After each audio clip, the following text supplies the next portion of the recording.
Okay, I think we are live. Of course, I always like to start a couple of minutes early so that we can get a sound check just to make sure our audio is good and we can do any adjusting that needs to be done before we actually jump in and have a good show. Hopefully, I don't know why I called it a show. It's a live stream. It's whatever we want to call it, I suppose. So, hi. MindBend says good sound. Awesome. Thank you so much for clarifying that. That was definitely going to be one of my next questions. So we've got MindBend, we've got Jason Budney, we've got Mohammed Sadiq. I'm sure I screwed that up. I apologize. We've got Jan here. We've got Zero Linux. I hope everybody's having a good start to their new year. Sorry, I've still got a little bit of a cough. Remnants of the crap storm that was last week for me. We've got Practical IT here with Jeremy. Glad to have you here.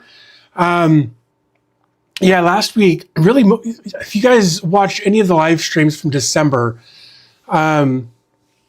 it was pretty obvious that I was under the weather a good chunk of that time. Not to the degree that it was debilitating, but just enough to piss me off. I had no energy. I had no motivation. I just didn't feel well for most of December.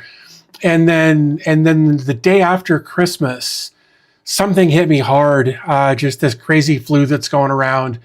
I spent like 4 days in bed, not getting out of bed, not eating, not doing anything for several days. And then like day 5 hit, like the 30th or the 31st hit.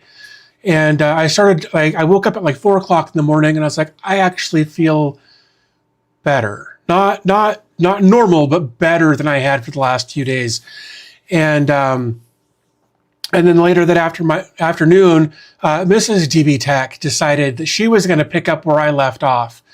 Luckily for all of us, her immune system is way better than mine is. And so she's not getting hit quite as hard as I did. So, whole house kind of under the weather the last couple of weeks. But this last week for me was brutal. But again, feeling better, still just a little bit of a remnant thing going on here, waiting for that to finally go away. But each day is getting a little better, and I'm pretty happy with that. So, but yeah, I hope you guys are all doing better than that. I know there's been a lot of this going around, at least in my area, but I've heard kind of all over the place, and I hope you're all staying away from it. Working on my second cup of coffee. If you guys are coffee drinkers and you haven't, there's this thing I do with my coffee every once in a while as a treat to myself, and it may sound a little weird. And I thought it was a little weird the first time I tried it, but I was like, let's just try it and see what happens. Like I put in my coffee grounds like I normally would, but then I sprinkled like a teaspoon of cinnamon on top of it and then ran the water through it. And it gives it a nice flavor without being overbearing. So I always add just a little bit of, I sometimes add a little bit of cinnamon to my coffee to just give it a little bit of a different flavor. So Jan, thank you for gifting 5 memberships. I really do appreciate you for that. That's awesome. Thank you. Let's see. What else? I got some new hardware sent to me over the last couple of weeks that we'll eventually take a look at. Obviously, that's one of the things we're going to do in this video is take a look at the ZimaBoard 2. Mr. Peters is here. Glad to have you. But yeah, so it was funny. I got an email from the folks at IceWhale. And of course, they're the guys behind the Zima stuff, the ZimaBoard, ZimaBlade, ZimaCube. And so I get this email a couple of weeks ago from IceWhale, and they're like, hey, I'm so-and-so from this company, and we do this and that and the other thing, and blah, blah, blah, blah, blah. And it was a standard formal introduction. And I was like, yeah, I know. I know who IceWhale is, and I kind of put together a timeline of me being one of the first people, maybe not the first, but one of the very first people to talk about Casa OS, and I did a bunch of content on that. I was, I think, the first person to make a video about the ZimaBoard. I was one of the first people to make a content about the Zima Blade. And I had this whole timeline that I responded with, and I was like, so here we are. You're asking if I'm interested in taking a look at the ZimaBoard 2, and I was like, but other creators made content about this 7 months ago, and I was like, I got to be kind of honest here. I'm a little bit butthurt that despite being at the very forefront of everything, mostly being kind of at the forefront of everything that IceWhale had released, now here it is a year later. Now I'm only now getting access to take a look at this. She apologized. She said she explained that she'd only been there for a month, and she wants to repair the relationship. I don't know what I did. I don't remember ever saying a negative thing about the IceWhale Zima community. The only thing I can think of is that they sent me a Zima Cube, and it was defective when I got it, and then they sent me another one, and at that point it was months. It had been months after the Zima Cube's release, and when I talked to Lauren Peng, who's one of the co-founders of the company, he said that he would send me one with no expectation of content. So with all of the issues that I had, I wasn't sure that I was comfortable promoting that device to start with. So that's the only thing I can think of that would have got me moderately blackbooked or blacklisted or whatever from reviewing new devices from them. But I have no way to actually confirm that. It was just kind of my thought. That said, I'm currently using a ZimaBlade as my home lab. It runs my entire home lab. So I don't know. We'll see. But they also mentioned that they've got some new stuff coming out soon. When I say soon, I don't know a timeline. They just said they've got new stuff coming out, and that she would make sure that I was put on the early list to check those things out. So we'll see. We'll see what happens. But in the meantime, they sent me this box. They actually sent me another box. This box. We're going to take a look at both of those and just kind of get an idea of what they actually feel like. Oh, damn. I just realized that I forgot to grab my screwdriver. So anyway, we'll get to that here in a little bit, I suppose. But yeah, that's kind of what's been going on. I'm just trying to, work on some new content. I actually started working on some content over the last couple of days once I kind of got out of bed and back to my desk, looking at some containers that I thought would be interesting that just do not want to deploy for some reason, and I don't know why. They were containers that I found from the Self-Host newsletter. So we'll see. We'll see. I think this year is going to be, and we talked about this a little bit in a previous live stream. I think this year we're going to focus more on practical solutions, not just whatever happens to pop up. And I think that's what kind of got me shoehorned into the kind of content that I've been making, is that like, here's a solution to a problem nobody asked for, right? And I know that's a grand call for generalization there, but a lot of the containers that we've taken a look at over the past several months have been, here's a solution for a problem you probably don't have. So I want to start focusing more on actual solutions, whether it's Home Assistant related, whether it's putting together a low powered home lab, whatever it is. I want to start focusing more on solutions rather than just cranking out content for the sake of cranking out content. And I hope you guys will keep watching that, because I'd like to kind of revitalize the channel a little bit and have it serve more of a purpose than just, here's a new video this week, you know? So that's my goal. That's my plan. I say not really a plan. I haven't put a plan into place. I have an idea of a plan that I'm going to try to start working out. But yeah, that's kind of where we are. Zero Linux says he just got back from Serbia and Greece to freezing cold sickness. And then the negativity of the memory apocalypse. Yeah, it's brutal. It's brutal. Oh, and Sven, I think, Sven Peters also said Happy New Year to everyone. And I agree. Happy New Year to everyone as well. Yeah,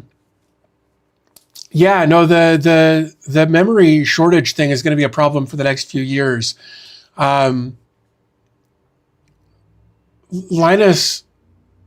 and somebody else talked about it in pretty good detail a while back about how, you know, like OpenAI bought basically everything that Micron or whoever could build through 2026, right? So that memory has already been purchased. That is going to OpenAI. And so even if they don't buy it all or whatever, it's already been purchased, right?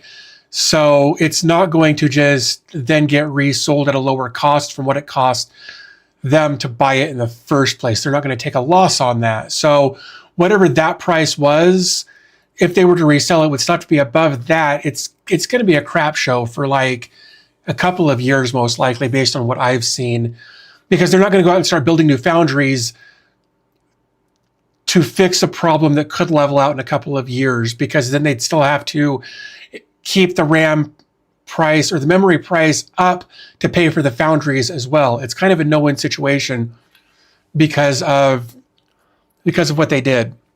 And we the common consumers, sucks to suck, you know.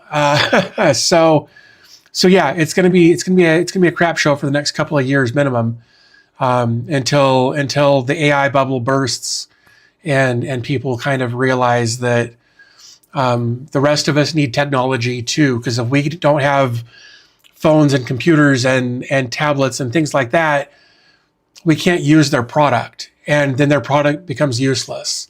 So we'll see what happens. All we can do is write it out at this point, unless one of you in my audience has $1 trillion-ish to go open a couple of foundries that will only sell to consumers. If you can do that, congrats. But if you can't, here we are, and we're just going to be stuck in the void for a while. So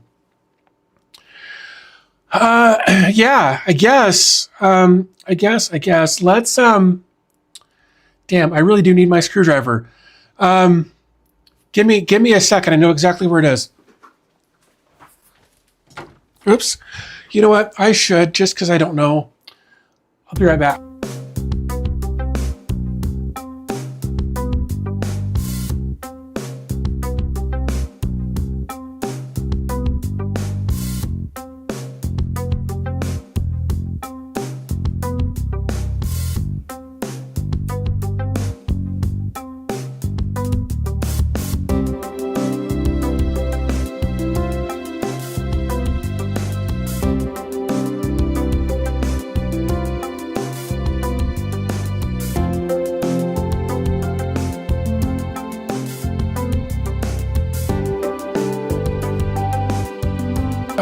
Okay, I'm back. I got this new fancy screwdriver for Christmas. Wish I'd done that before I brought the stream back. Wife got it for me. It's one of those electric screwdriver things. Love it. So good. But I guess we'll come back to that. Let's get this open. And let's do that. So let's do top down. There we go. There's that. Actually, I guess I don't need that light. I guess it's all right. Also, let's bring this over so I can kind of keep tabs on the chat there. You guys are there. That's awesome. Okay, so we've got the ZimaBoard 2. I'm going to set that aside because they also sent me a box full of accessories that I want to see what we've got going on here. So let's do that.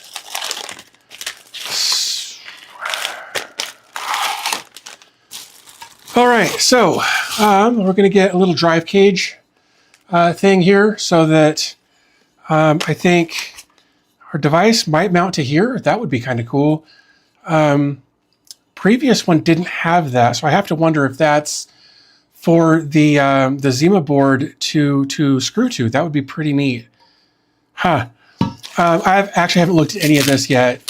This is my first time opening this stuff up, and I think, yeah, those are going to be thumb screws, obviously. Little Torx style screwdriver that I can't get that to focus. There we go. Yeah, so a little screwdriver there. We've got our DisplayPort to HDMI, or mini DisplayPort to HDMI. For a long time, I hated that they did this. I hated that they used the mini DisplayPorts.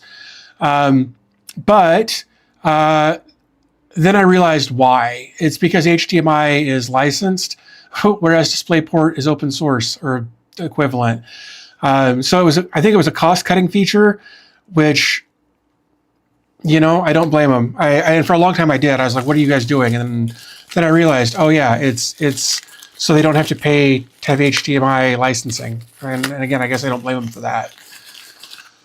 Let's see. We got a mounting bracket. That's going to be for mounting like a card, like on the side somehow. I don't know how that's going to work. I'm sure I'll figure it out. And then we get a riser cable for attaching. Really, it's not. Oh, there it is. See, it's not perforated, but it is. There it is. So yeah, just a little riser cable. So this part will obviously plug in to our ZimaBoard, and we can plug our expansion cards into that. So very cool. It's like, I think, yeah. And then that'll basically go in there like that. I guess we'll get to that point when we get there. Oops, man. So that is the accessory pack that I got. Oh, man, I didn't see this. I don't know what this is. Man, and there were no instructions in there anywhere. Geeks of all trades, how much different is the ZimaBoard 2 versus the 1? We'll find out. Craig says, hi from Scotland. Sorry, I just got back in from decorating my new apartment. Congratulations, dude. That's awesome. That's really cool.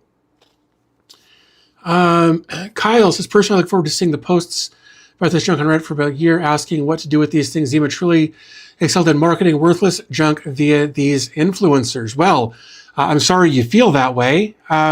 These are single board devices that are low power that you can do all kinds of things with.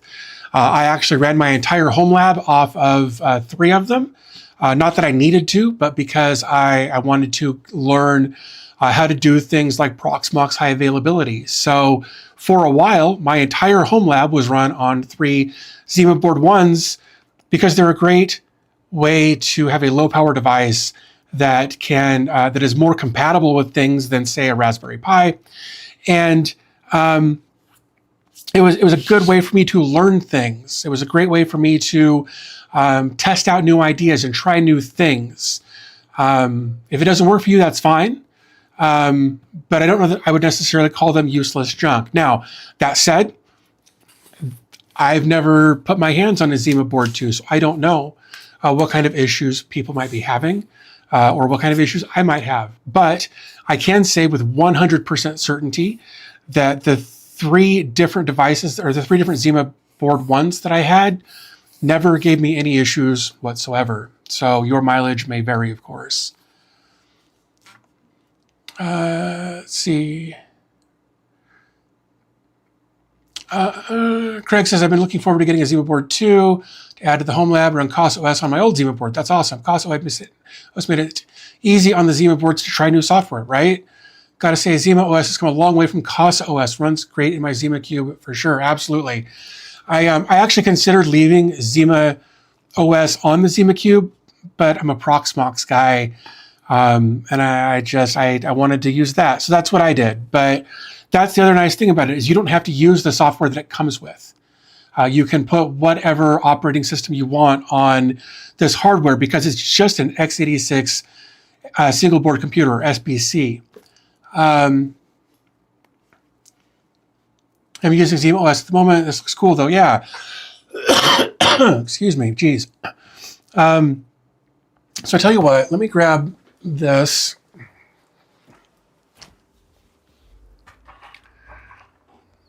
Oh.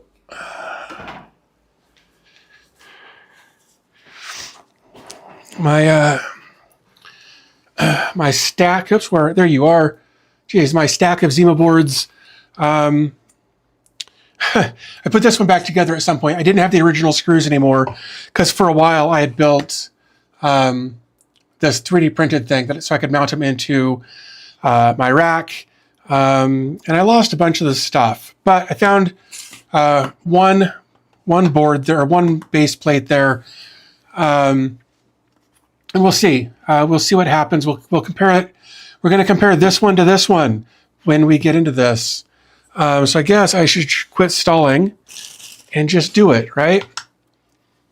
I need to purchase a ZimaBoard 2 with the 16 to be used as a home server for Proxmox by adding 16 gig hard drive and SSD terabytes. That's cool. Yeah, ZimaOS has come a long way, but from what I've seen, yeah, I'm a Proxmox guy too. Yep. I can attach 3.5-inch hard drive. The new B-Links Pros are just out. It's an all metal. It can take 2 hard disks. So the new B-Link Pro, based on what I've seen, they actually reached out to me. They're sending me one. Will support 2 3.5-inch drives and 3 NVMe drives. Yeah, actually 3 drives on the bottom of it. But yes, you're exactly right. Geek of All Trades has got it there. And they said they were going to send me tracking information once they had it. So I'm excited to look at that. So let's get this out of the way so we can be a bit, at least kind of more centered and framed there. So this is supposed to be a fairly neat box. Right there. Oh, 16 terabyte. That makes a lot more sense. Geek of All Trades, I'm shooting oh, you're shooting the Mi Pro video now. That's awesome, dude. Oops, I didn't need to do that. Let's do this. Open that. Open that. Ooh, great packaging. Love this. Right. That's interesting. All right. We're going to come over to here first. We're gonna get that out of the way for now. Of course, we've always got to look at the accessories first, or they will get forgotten. Can you do a tutorial on switching from MiniOS to RustFS? I can't. I don't use either one, so I would not be knowledgeable enough to speak in any kind of coherent way about either of those topics. Unfortunately, I don't use either one. And excuse me, I apologize. And I would be talking directly out of my butt, and I don't want to be that guy.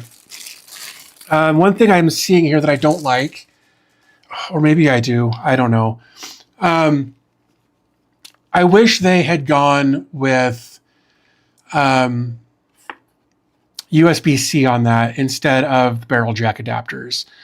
Let's see, 5 amps, 12 volts, 60 watts.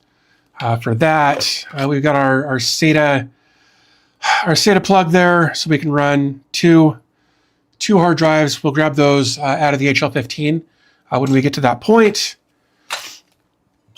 And that's our accessory box. All right, so that's a jumbled mess. All right, this is interesting. Just kind of a weird elastic strap. Huh. I don't know what you would do with that after the fact. I don't know. We'll just set that aside. Okay, so we open this up. Oh, hey, check that out. Says, hi, dear friend, I am Lauren, founder of IceWhale Tech. 4 years ago, 1,880 pioneers joined us on Kickstarter to embark on our journey into home servers. Today, as we unveil the ZimaBoard 2, one truth shines brighter than ever. Tens of thousands of Discord community members and millions of COS installations haven't just shaped our products, they've redefined the very boundaries of what a tech community can achieve.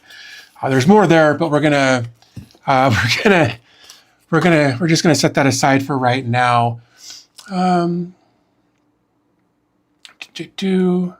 You're right, that the box converts to a stand for the ZimaBoard 2 headband, maybe. Yep, the ZimaBoard 2 is a case, so that's pretty cool. Some of you are getting a bit ahead of me on that, but I don't blame you. I have been kind of slow about this whole thing here. Let's see. Is that it? All right, so then I guess you insert the heatsink fins diagonally. So go like that. That's interesting. Of course, it also has a cut line like right there. So anything could be a case if you're brave enough and have enough duct tape. That is true. All right, that's actually got a decent amount of heft to it. Man, it is substantially heavier than the ZimaBoard 1. I don't have a scale out here, or I would tell you the exact amounts. And the only other scale I've got in the house, you guys have given me weird looks for. So nothing nefarious, just for the record. I bought a used car 10 years ago or something, and I think he was moving product and needed to know how much product he was moving, but didn't take the scale with him when he sold us the car. So I appreciate the simple design. I appreciate the aluminum chassis. I know that this is also, man, I don't know, but anyway.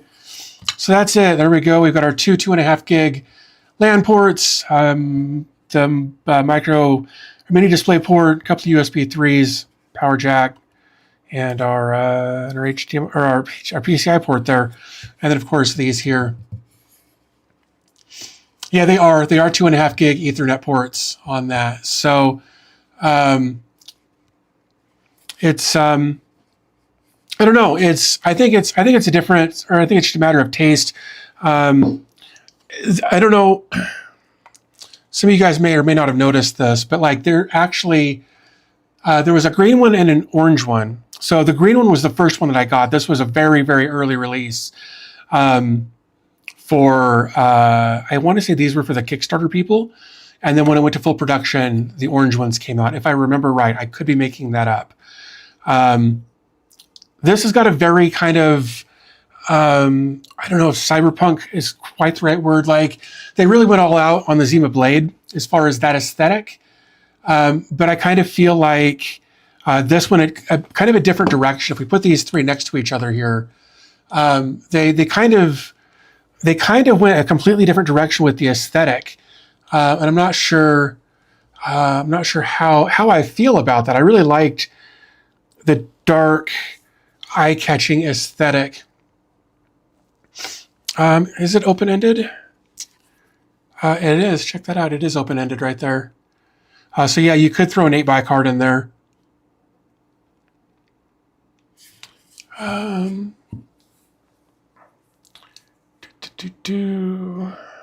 They had more heat management due to the processor. Yeah, I think we went from an N100 to an N150, if I remember right. Although I say that, there were some of these that we didn't know what the processors were going to be. They had like two different versions of the processors in this, I think. Or maybe, no, it was the Blade. It was the Blade that had two different versions of the processor, and you didn't know which one you were going to get. And that upset some people. And I was one of them because it felt kind of like a crapshoot, right? Like by not knowing which processor you were going to get. If you were planning on one and got the other, then that was going to be no good. So, oh man, let's, I don't think What's the base RAM on the ZimaBoard 2? I think it's 8 gigs. This is the 16 gig model.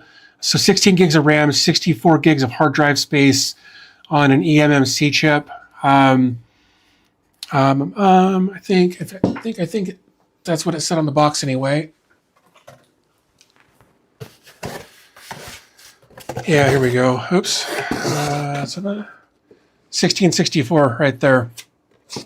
So, the new design was for more of an industrial use. I mean, maybe, I don't know. It just, wait.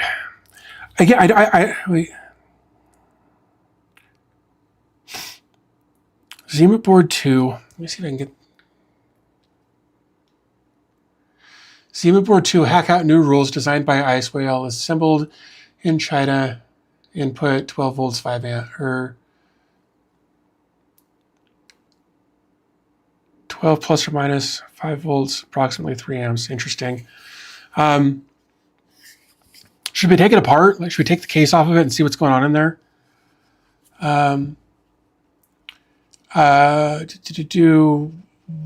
Is this upgradable after purchase? No, it's everything on here is soldered. Yeah, everything on here is soldered.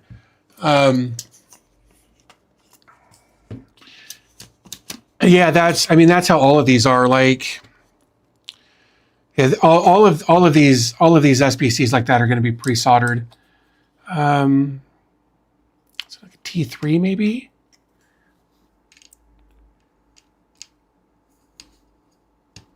No, it's one size bigger. I don't think that's the one. Okay. All right, so let's. The heat sinks will be connected in the case. The blade seems like a much more niche set case. Yeah, Geek of all trades said the blade seems to be more of a niche case system with the DDR3 or the DDR-L3 SODIMM RAM. Yeah, and the problem that I had with it initially was that it only came with there we go, 8 gigs of RAM, and finding a 16 gig stick when it first came out was kind of a nightmare. And then they ended up releasing an upgrade kit for it that I never bought. I've still got the 8 gigs in mine, and the reality is I never did anything with it. Like I did a there we go. I did a short where I put together like a 32 terabyte NAS with it or something. And then I never used it. It wasn't, man.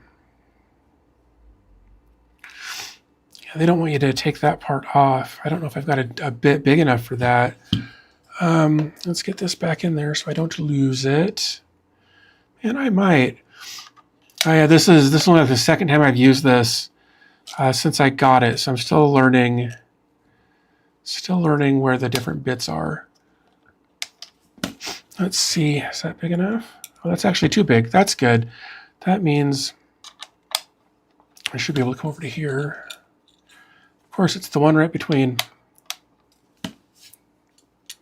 There it is. Let's see here. I think there will be paste between, yeah, probably.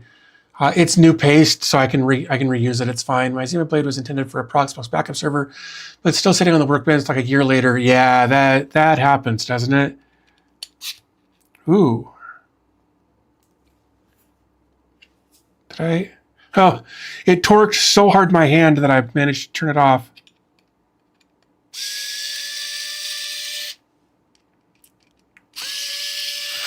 And those are definitely in there. And this screwdriver is amazing. I am really, really happy with that. Let's see here. Will this come apart? Did I miss any screws? That's the next question.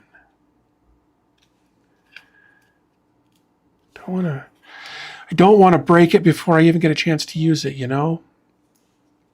Man. It really feels like there's something holding... Oh, because there's a screw right there. That would have been a disaster.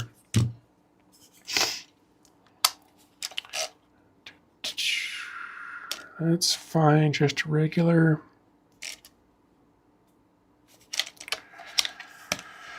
Oh, man. Come on, you go in there.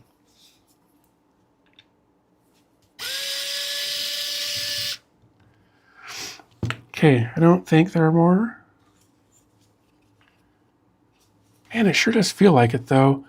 I don't know if I want to risk it at this point. I mean, obviously, there's nothing in there to do, to update, to modify. There's no user upgradable anything in there. So maybe we just call it a wash and we put it back together, and we put ourselves together a server and see what we can do with it. Ooh, lots of torque on that, man. And that's only on like the second setting too. Holy cow. So I can put these in. Oh. Put that back there. Make sure I'm not missing anything over here. If you guys have got questions along the way, let me know. I'm happy to try to answer any of those. If you want to give me any exciting news, new projects, home lab success stories that you may have had over the last little bit, would love to hear about all of that. I think that's the one I needed. Yeah. Oops, that was you dumb. You dumb. Let's see. They're not magnetic screws. Outstanding. Man. I was really hoping for magnetic screws there. It just makes life easier, I think.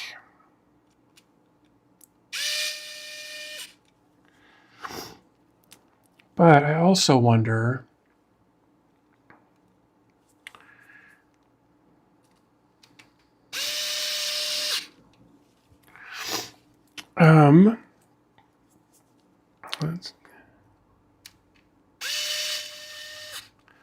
since we've got the bottom of this off, right, I do actually want to see. Set that aside.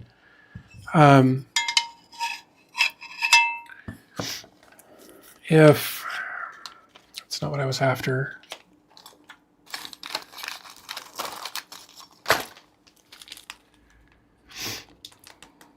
I feel like those, I don't even know what this is. That's so weird. Like, I really want to know. It looks to me like, looking at these two here, like it looks like those should line up. So it seems to me that those should then, in theory, you should be able to screw the ZimaBoard to this stand. I wonder, I don't think it's going to be that screw. Nope. So it's not these thumb screws like I thought it might be. Apparently those are just for the drives. So then would this go through? Would that actually be enough? Okay, so it's the longer version of that screw that we would need to put through. So that's, I guess that answers that anyway. At least we know that that is most likely what the purpose of that is to screw these, to screw the ZimaBoard to the stand there. So that's something, yeah. Oh, and this is that really, really tiny one again. I think it was this one. Sounds like a perfect use case for a 3D printed solution.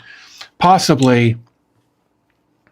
I mean, if you were to Here's the thing. I think if you screwed this together, like if you screwed the ZimaBoard to that, and then put your drives in it, that is not the right one. It would be a pretty solid unit. Like it would be one of those you could just grab and go, which I think is kind of cool. Oops, a little crossed right there. I don't want that to be crossed.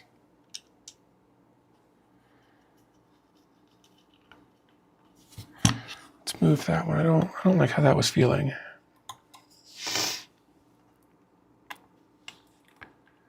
There shouldn't be any resistance on that really. Sure is giving me some. Here I am using the bit in my fingers with the screwdriver right there. That's the kind of guy you're dealing with, guys. I apologize for having one of my smooth monkey brain kind of days. This is just going to go in, whether it wants to or not at this point.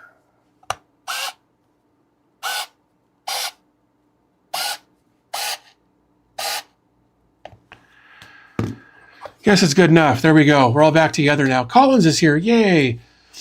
That's awesome. Yeah, you missed the whole video, Collins. I don't know what to tell you, man.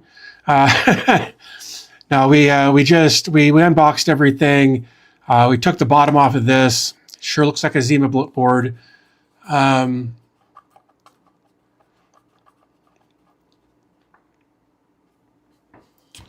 See, Jason says, I've been dealing with trip light support. My UPS monitoring on battery always goes bonkers and says I have X minutes left when I have way more than that.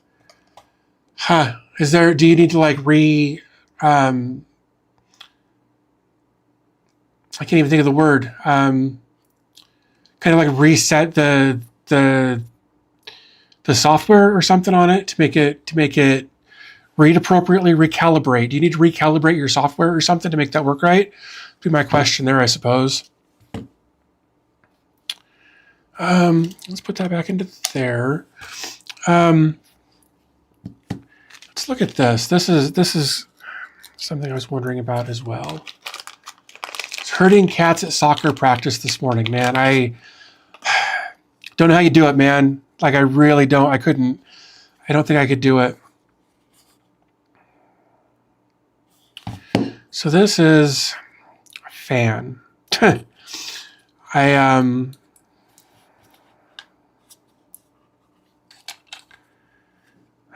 can't, what? We're gonna have to go back over here for a minute, guys. There we go. Hey, look, it's me. Too many of me. Let's close this. Yeah, we're gonna leave. Let's bring you guys back up here.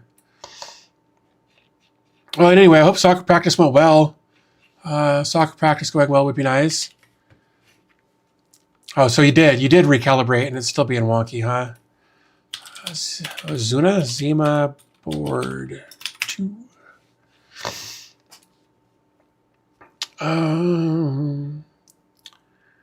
Let's see. Yeah, so there's what that was. We kind of looked at that. All good. Getting ready for an indoor tournament in a few weeks. That sounds fun. If you're into that sort of thing anyway. Cooling fan ×1. Neat. Yeah, so there's an 8 gig and a 16 gig. Maybe we can see a picture down here of how that works. Oh. So there's is like this, and oh, I missed that. Okay, so there's this opening right here, and so this is meant to go there, right? And then this actually feeds in through there, and apparently there's a plug right there if we wanted to go that route. It's interesting. I kind of dig that. That's an interesting utilitarian way to handle that situation. So good on them for that. That's pretty cool.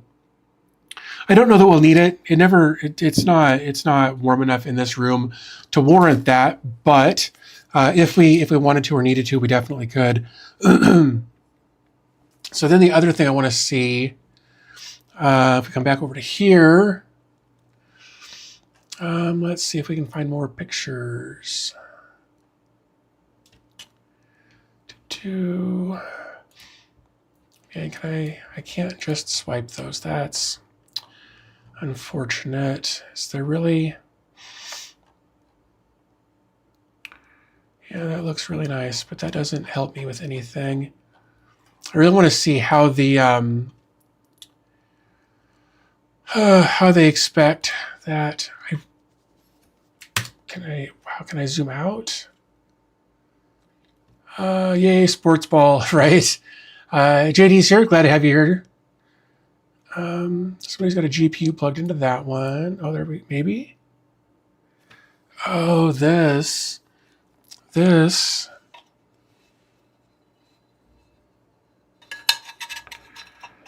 goes here. You guys can't see that. Damn it. Top down. There we go. Dumbass. So that actually goes on the side like that. And then we've got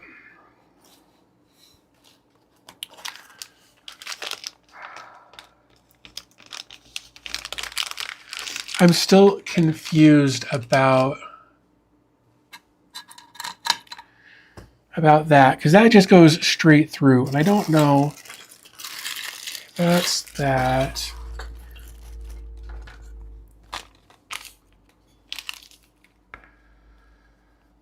I guess that just goes directly into the hard drive, doesn't it? That becomes, so the hard drives become part of the support for the accessories. Interesting. Huh. Well then, I guess we can get something put together here real quick. Let's put that back into there. And I guess I need to grab a couple of hard drives to throw in it. Yeah, you need to install the drives for the bracket. Yeah, that's it. That's an interesting thing that they've done there to make the way they've got everything kind of working together, really. So I guess I'll grab a couple of drives. Oof.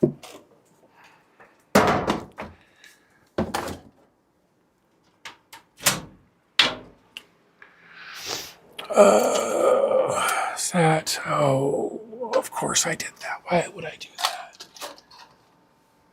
Let's see what I've got down here. That's a 6 and that's a 6. Sure, we'll go with a couple of 6 terabyte drives.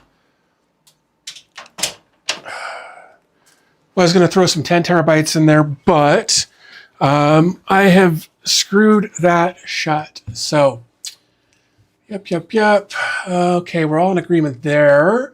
Blitzcloud says, hello, guys. How's it going, man? Glad to have you here. Let's see. I guess then this, oops.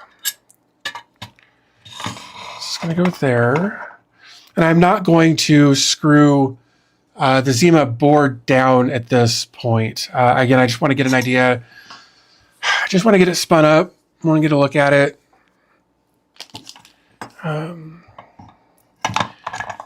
And I guess while I probably won't do anything with the bracket, you guys are here.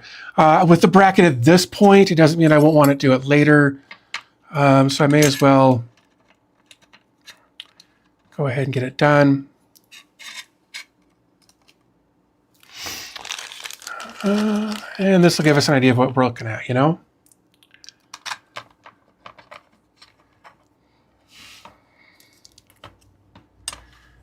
Come on, there we go. Let's see. Sounds like a nice metal case. It is. It is a nice metal case. In fact, I think it's very similar. Do I still have it up there?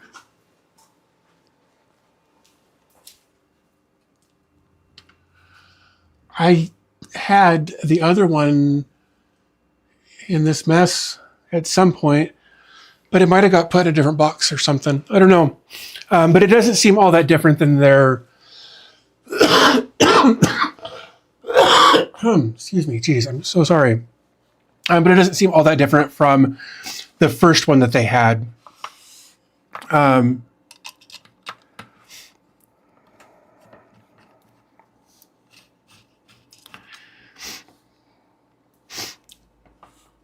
then I guess let's put one in there just to uphold that as well.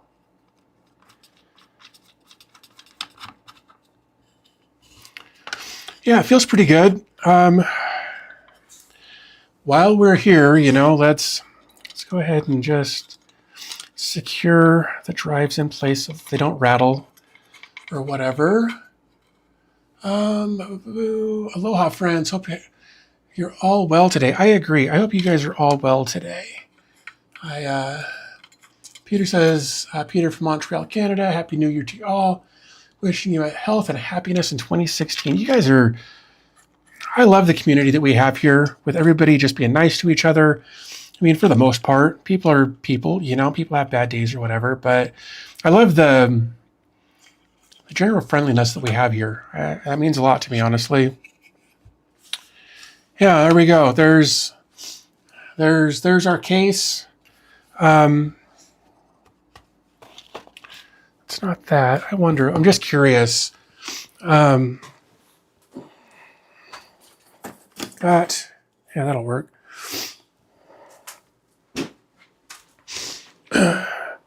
Wanted to grab another card. I kind of want to see how that's going to work. Because we've also got this, right? Yeah, so this is meant to go that way. This would plug into there and then wrap around. And I'm not sure. And I guess, except that I'm out of screws. Out of the mounting screws anyway. Interesting. Well, I guess. Wait, that doesn't have. So we also need a low profile bracket for that. It starts falling apart very quickly if you don't have all of the extra little bits and bobs. Because yeah, this would plug in, right, like that, and it looks like all of that's fine, but I don't have any screws or whatever to hold this together down here. So that's something to be aware of, I suppose. I mean, look, they can't account for everything. I understand that. I feel like maybe I dropped something. Man, nothing in there. Just double checking, because, you know, that's empty. All right. Nope, I think that's it. Interesting. Well, it is what it is. We don't necessarily need any of this. I was just generally curious to see how that would all go together. And I guess now we know. So we've got this. We need to get these plugged in. Let's start with that, I suppose. Oops.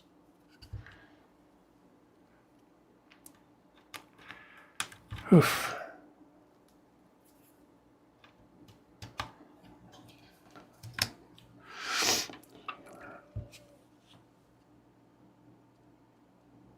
Sorry, thought I heard something.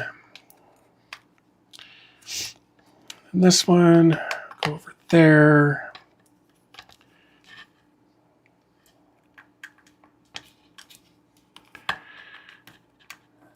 There we go. And now we're all wired up, good to go there. Pretty straightforward, about as good as you can hope for with a pre-built thing there. So not bad. Don't hate that at all. Yeah, man, I wish there was some sort of a contrasting difference between the anodized device versus the stand. It feels, I think somebody put it pretty well earlier with kind of an Apple-esque design. I agree with that. I mean, I guess if you really wanted to take this case apart, you could paint it. Or if you had the wherewithal, you could powder coat it. I don't. I'm good with the paint can, but I've never powder coated anything. So, nor do I have the tools or the desire to do it. So that's that. Cool. So, one of the things that I wanted to do with this is use one of these because I want to see what the power draw is going to look like on this, while it's doing stuff. And this brand new. I haven't plugged this in yet, so I'll have to add this to Home Assistant, and then we'll plug this stuff in, and we'll start getting power readings while we're going through this setup and that sort of thing. So let's get this plugged in.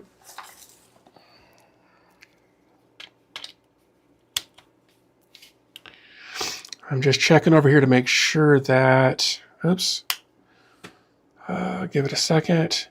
Cool, we're in pairing mode. Neat, let's go over to my desktop then.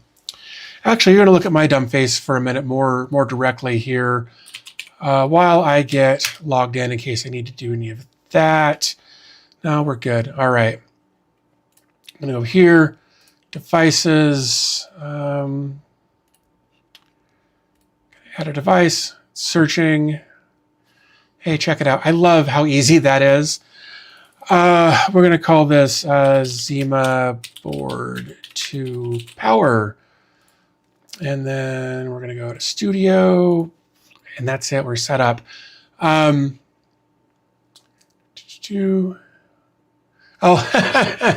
sorry, Mr. Grigwolf had a question. And I need to scroll back up because we've got other people here as well that I haven't acknowledged that I should have. So I got this. This is the Fantic. It's the Nex E2 Ultra. I don't know why I'm looking over there when it's right here in front of my dumb face. Yeah, it's this one. And like I said, it was on my wish list. I actually really like that. And this just kind of bounces. Oops. But when you actually lock everything in, it stays. But yeah, it's got like all of the drive bits in there, like so. It's also got like a metal spudger, pry bar kind of thing. It's got some really long ones, and it's got some just all kinds of stuff. So you can pick them up on Amazon for, I don't know, $40 or something like that. Don't quote me on that. I haven't looked at it in a long time, but yeah, that's what it is. All right, let's go to desktop. Let's go to here. Should be down here. Guess what I want to do is actually come over to where is it? To my energy. I want to edit this. I want to add that one.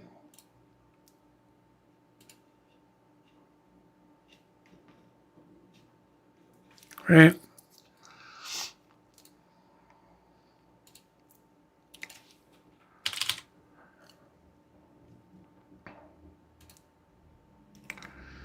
Do I want instantaneous demand? Or do I want power? Probably power. ZimaBoard to power. Oh, we've also got Alexia here. Glad to have you. Sorry for skipping over you. Wasn't trying to. Didn't mean to overlook anybody here. Doing well, thanks. Hope you are also. Yes, the PCIe slot is open. It was a great question. It was asked earlier, but no problem answering again. There we go. All right. after setting up your new device, it can take up to 2 hours. That sucks. Let's see. All right, so we've got our ZimaBoard 2 power down here. Now,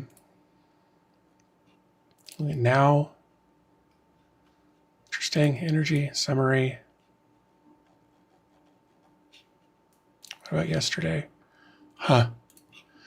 Energy is fine. That's really all I'm worried about for right now.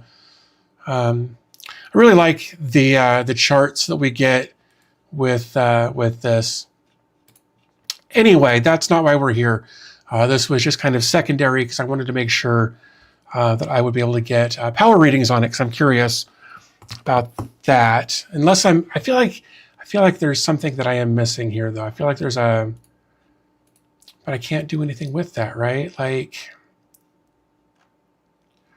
battery system, water devices, water consumption, gas consumption, grid, solar panels. I guess not. All right. Well, it is what it is, as they say.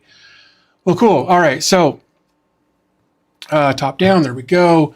So we need to put power on this and we need to put a network on this so that we don't have to like try to log into it. So we're going to give it a network connection there. I think we're only going to get a 1 gig connection on the switch that I've got this plugged into. So again, I keep looking over there. You guys are here. Again, we're only going to get like a 1 gig connection on this for right now. If I decide to do something with it, I can plug it into the rack behind me rather than the one under this desk. And at that point, I'll start getting the 2.5 gig, but the switch under my desk is only a 1 gig switch. So that's just how it be. Again, I kind of wish that this was USB-C instead of barrel jack, but I guess, again, they're trying to keep this low power or something, so I guess this was the way to go. Not low power, low cost. So there's our North American plug. There's that. Then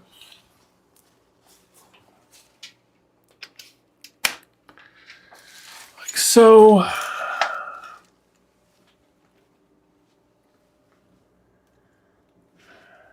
Like so. Huh.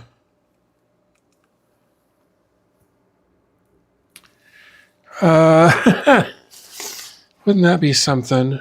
We're on. Oh, there we go. Maybe.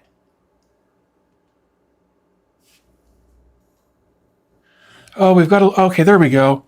Interesting. This has actually got a power light right there on the side. I hadn't noticed that, but that's what that is for. And I can feel our drives spinning and that sort of thing. The plug was just off because that's how smart plugs are. Let's come back over to here real quick. You know what? I'm going to have to do this because I'll need to find out what the IP address is. I don't have any idea. So I'll need to log into this.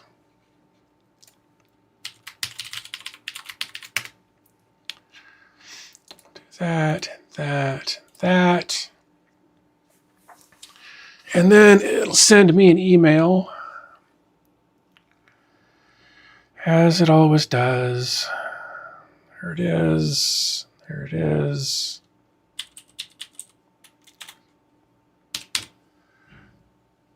All right. And then we'll look at our client devices. And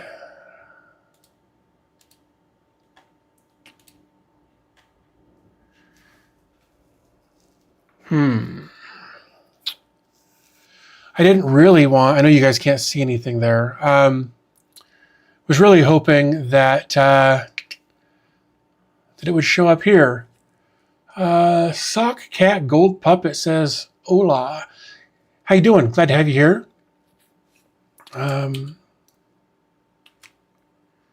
Give it a second, maybe. I don't know, man.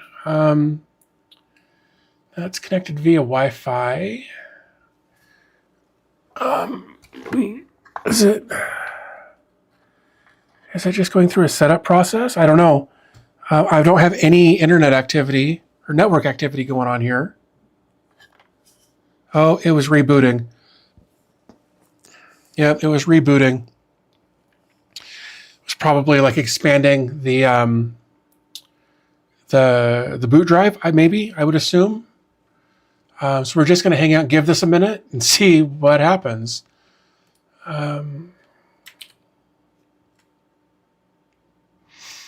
Hey, look at that, ZimaBoard 2. There we go. Oops. Cool, there we go. All right. Well then, Sven,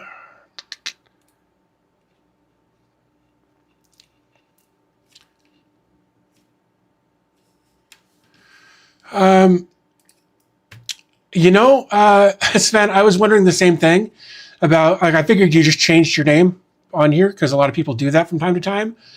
I thought that you had done that. I don't know. I don't know why it would do that. So there's a privacy policy. That's whatever. I agree. Next.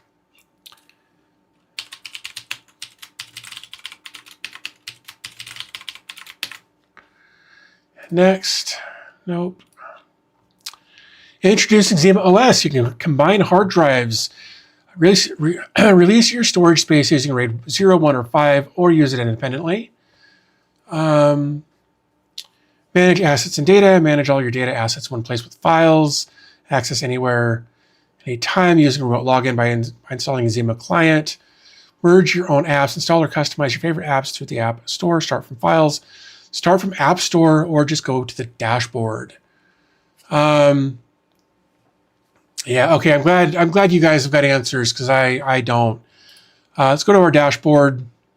Smart connector between Zima Cube and your local PC Mac Zima client, enabling automatic switching between network ports, Thunderbolt, remote access when enhancing, connecting stability. Interesting. Next, remote access, peer drop. Cool. I didn't really want that. Whatever. Cool. So I've found my drives. Oh, okay. Okay. Thanks, Git or sock or whatever. Thank you for clarifying that. That actually helps me. I'm deep cleaning the fridge. Sometimes that's what you got to do. So I appreciate me being on in the background. That's awesome. All right. Well, let's manage some storage here first. Let's create some storage rather. Let's start single disk. Single use each disks. No. Let's do that. Let's do RAID 1 it is, because I guess that's what I've got. Next. All right, you paused this. That's funny. I'm glad it was you and not me this time. Recommended option. Yep, 6 terabytes hard drive space. Awesome. So we're going to do a kind of a stripe thing there. We'll click next. Safe storage. This name cannot be changed after this step. Let's just, sure, safe storage, whatever. I'm aware. Creating a RAID array will initialize the selected disk. All the files on the disk will be deleted and cannot be recovered. Please back up important files, blah, blah, blah. That's fine. I don't even know what these files were or these disks were. They were just sitting in the bottom of my thing there. I haven't used a 6 terabyte drive in a long time, so we'll see. Let's click create.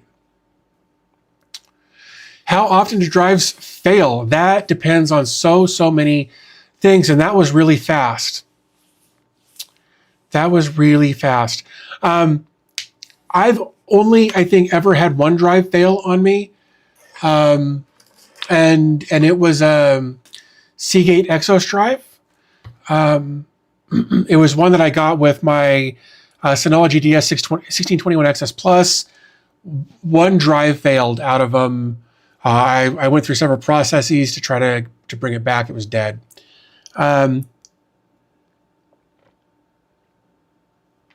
But when you're looking for drives, I think it's important that when you're looking for drives, you look for the mean time between failure. You want that number to be as high as possible. So if we look at like Exos, let's just do WD Red, right? WD Red had a mean time between failure of 1 million hours.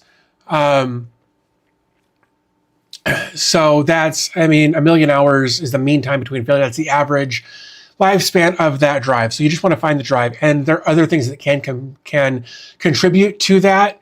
If you drop a drive, it's pretty much toast. If you drop like on a hard surface, it's probably going to be gone. It may still work, but I wouldn't trust it. To answer the question of all I ask is why. We've seen this board several times, and it's been out for a while now. Yeah, I talked about that at the beginning of the stream. For some reason, despite how involved I was, how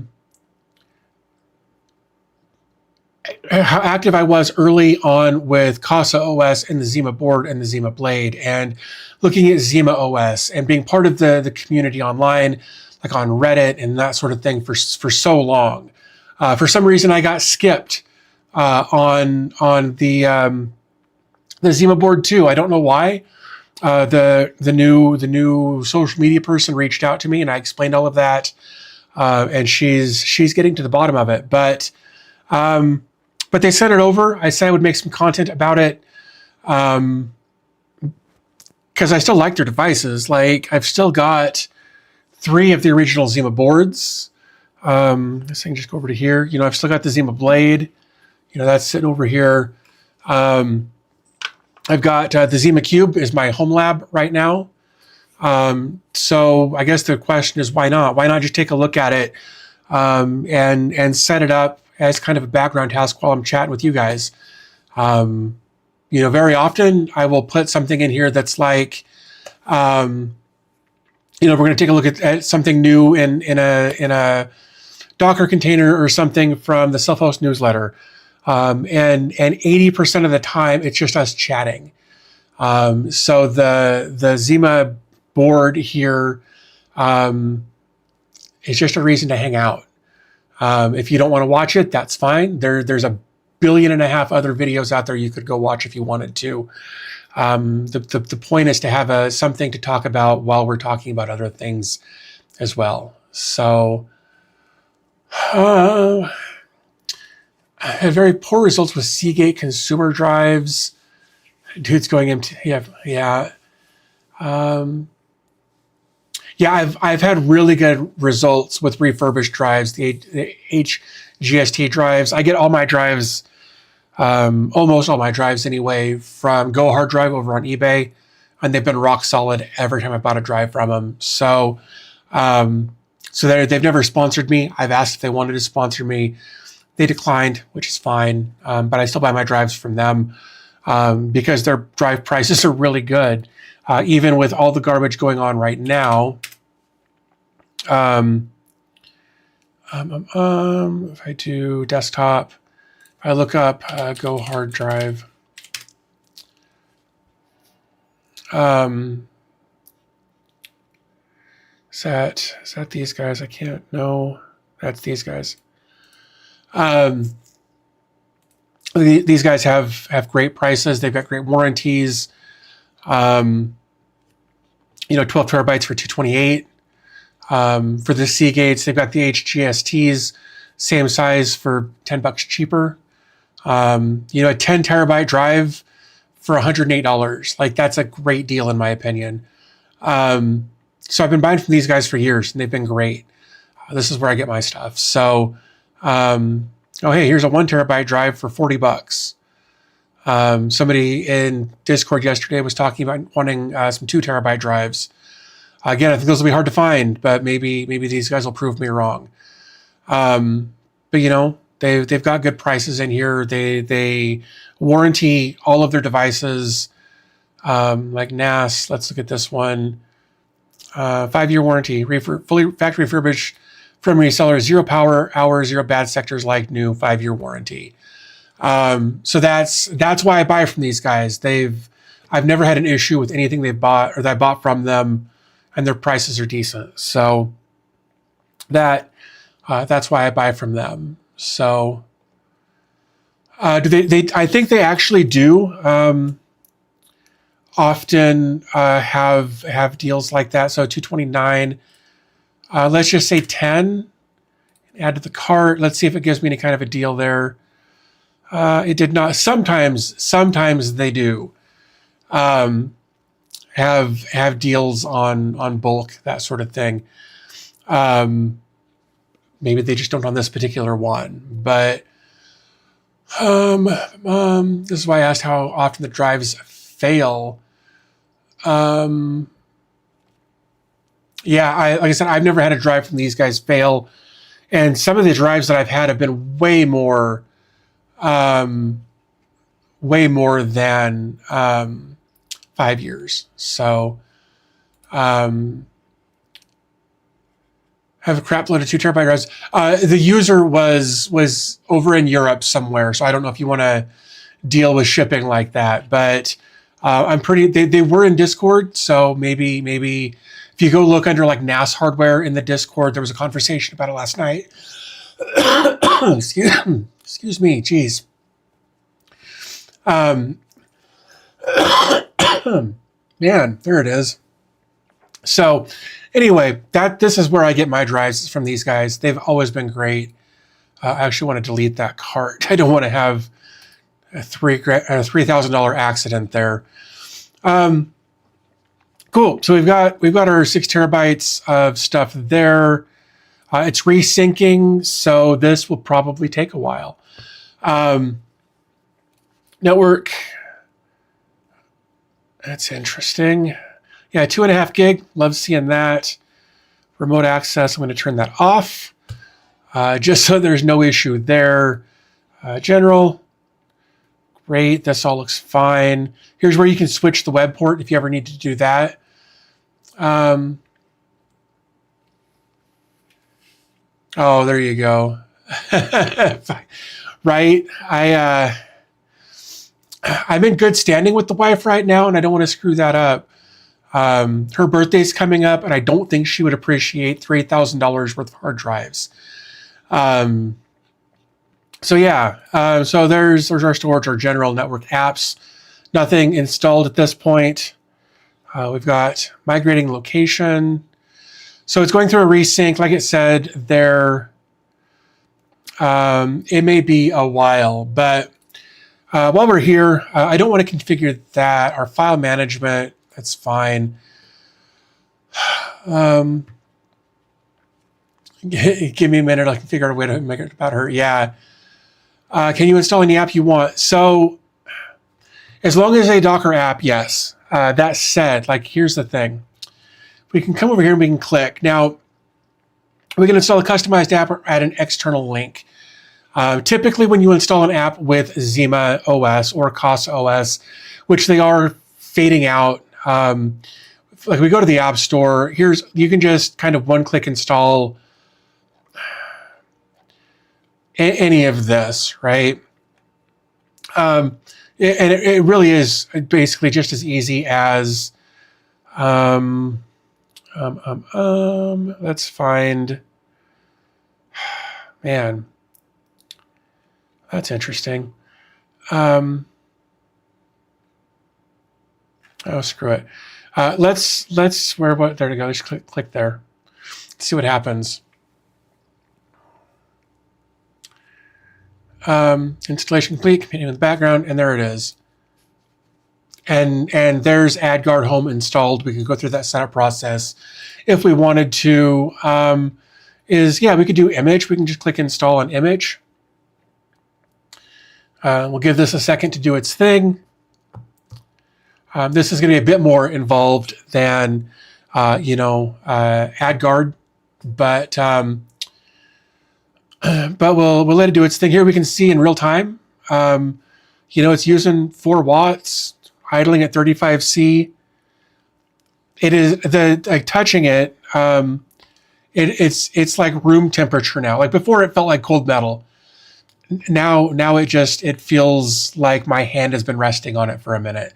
So, I mean, it's not pulling enough power to really change much there.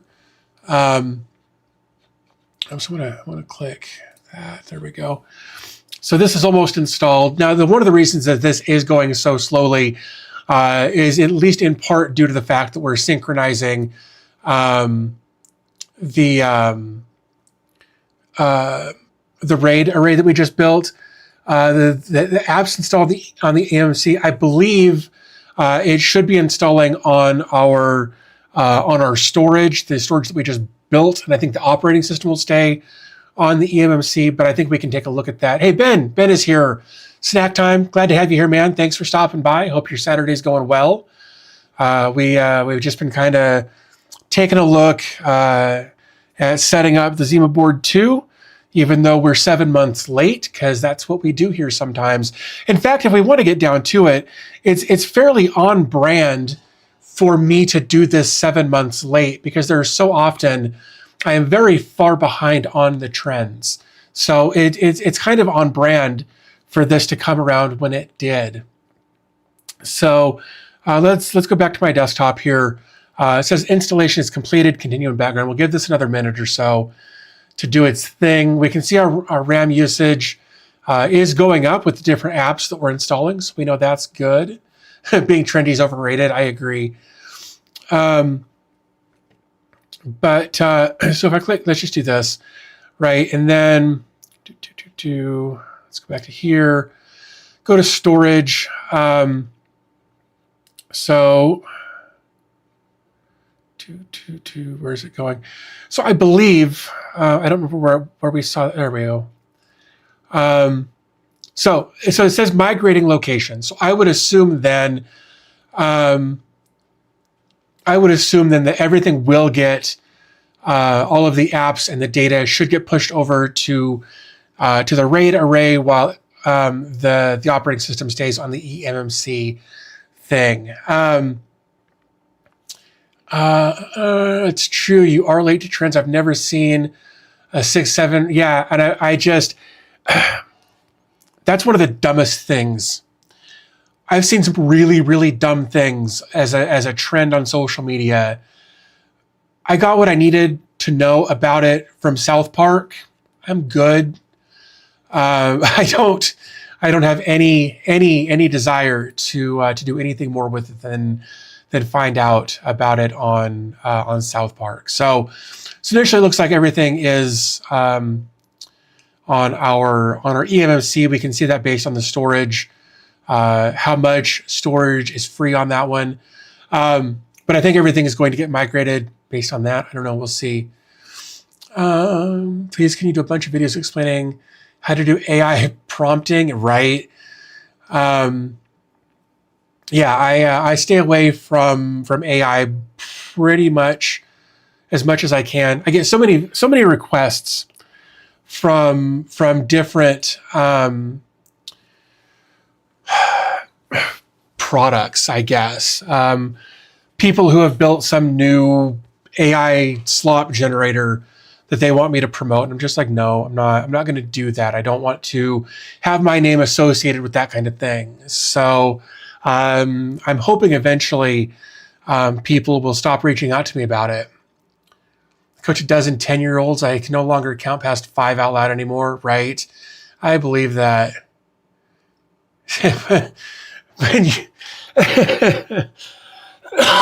Is there a certain coffee drinking creative who's been doing a lot of AI stuff? I've avoided that person's content for a long time.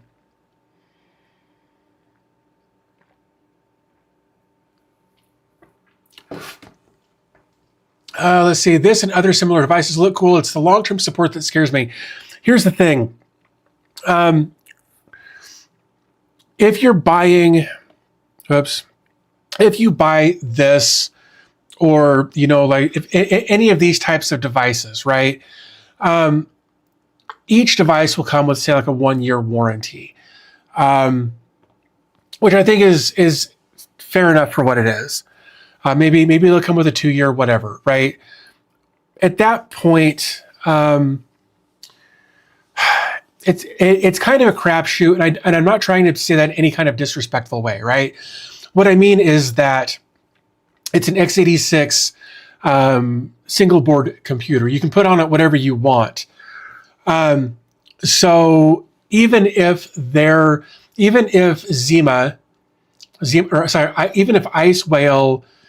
goes out of business, and I have no reason to think that they would, but let's say they went out of business. The device doesn't stop working because they went out of business. Their software may stop getting updates, but you can just put other software on it, and you can run it that way as well. Like I mentioned earlier, my home lab used to be, it used to just consist of 3 ZimaBoards. They all had Proxmox on them, and I ran a high availability cluster on those 3 devices. Not because it made sense, but because it's something I wanted to learn. And that's what I actually like about these single board computers, mini PCs, those sorts of things, is yeah, they may have come with a certain intent that they were designed for, but it doesn't mean you have to use them like that. You can do whatever you want with them. Like I've actually considered turning this into a retro gaming solution, right? It's got the mini display port out that you then can switch to HDMI via the included adapter. It's low power. You can plug in a wireless dongle or a USB splitter and plug a couple of controllers into it. And it's x86, so it would handle all of that really well. I mean, up to a certain point, depending on what kind of games you're trying to emulate. But so just because an x86 device, single board computer, the ZimaBoard, the ZimaBlade, all of the different ones that are out there.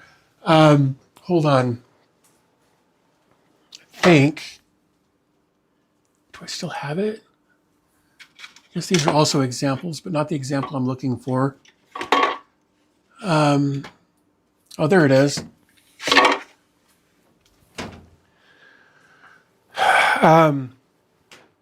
Even going back, the Latte Pandas, another great example of small single board computers. I've got 2 of them. Got the 1 and the 2, I think. These are great little devices. Ben, thank you for that. That was really awesome. Thank you. Appreciate the donation of 5 memberships there. But these are also dev boards, right? These have got GPIO pens, and I think UART on them. So they could just be x86, or they could be any number of other things. Like this is the Umbrel home device that I made a couple of videos on, and you could repurpose that for any number of things. Because it's also got an x86 processor in it. The one thing that I hated about this device that I made some content about that really pissed off a lot of crypto bros is that there's an HDMI port in this device. Under this case, there is an HDMI port. So you could take it out of the case, throw your operating system on it, put it back in the case, plug it in, and off you go.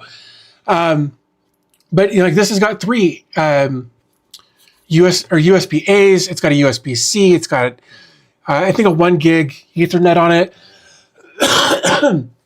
And when I kind of cried foul on this for not having the HDMI port exposed, the guys behind this were like, well, we have to have that for testing, but we didn't want to confuse people with them thinking that it has to be plugged in to use it. And I was like, okay, but Umbrel, the operating system that was on here, or the one that you can self-host on your own hardware, is crypto focused, right? It is very crypto heavy in its influence. So I would think that crypto bros, to group them all together, would understand what this device is, that it is a small home server that you can throw an operating system on and have it just sit on your desk and do nothing, or do whatever you want it to do. I would think that they would know that you wouldn't have to plug a mouse and keyboard and monitor, all of that stuff in it to get it to work. So I didn't know who their target audience was, and I still genuinely don't. But when I made the follow-up video demonstrating that there in fact was an HDMI port, I think here, but I don't remember. Anyway, it's irrelevant. A lot of people yelled and screamed because how dare I say anything potentially negative about another crypto bro. But you know, it is what it is. So anyway, go back to the point. Just because you buy a device, that when you get it has a certain intent kind of inflicted on it.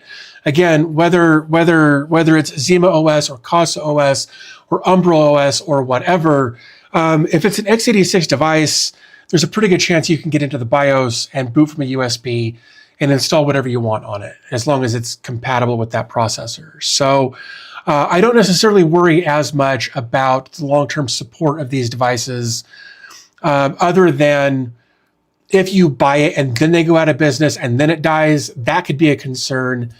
But I've been making content about the Zima stuff for like 5 years off and on.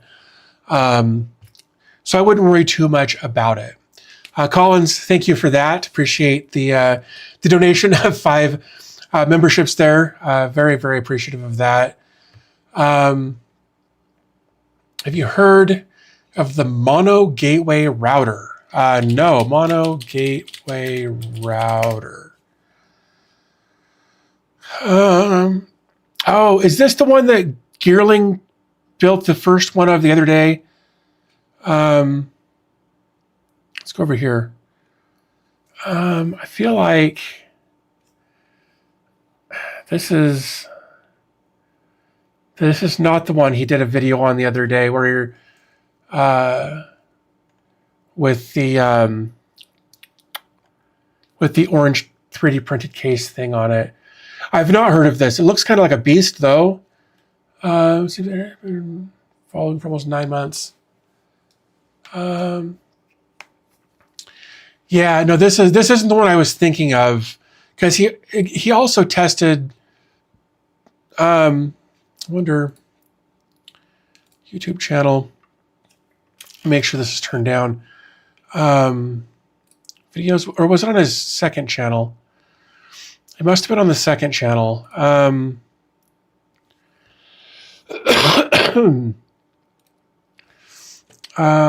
Level 2 Jeff. Yeah, it was this one. It was the Switchberry that I was thinking of. I have not heard of the Mono Gateway. Here's the thing. I'm not a good guy to rely on for networking stuff.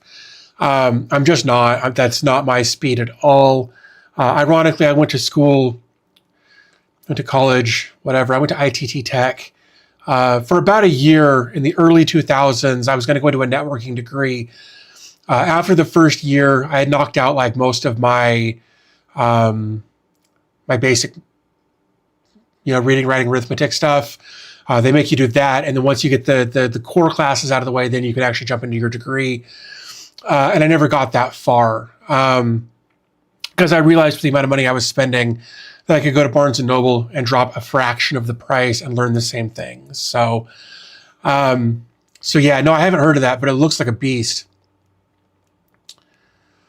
Let's see. All right, so now we've got image installed. Let's open this. Hold on. Yeah, nope, never heard of it, but it looks cool. All right, so image tips. This project is under very active development. Expect bugs and breaking changes. Do not use the app as the only way to store your photos and videos. Always follow the 3-2-1 backup plan. These are all good points. Click the setting icons in the upper right-hand corner of the app and the image server tab. Map your album storage location. Default is that. I guess I'm going to copy that so I don't lose it. And I'm going to click Open Image. Get started. Interesting. Wow. Guess we'll get...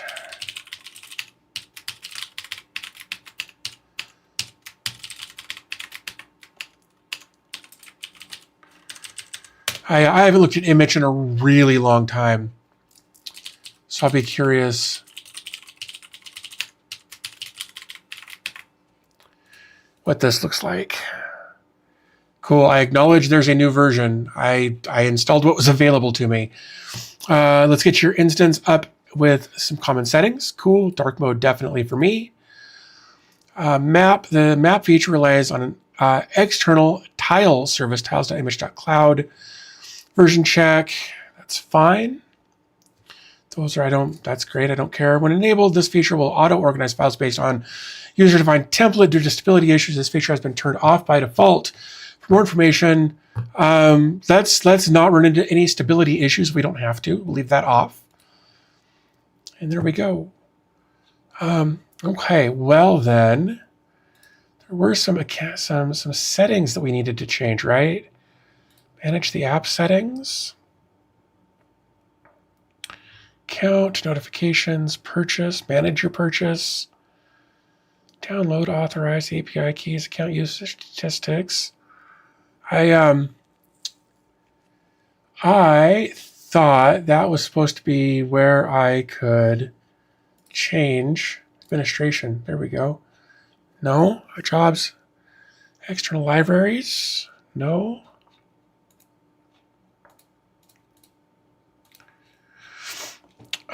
Settings, that's where we just were.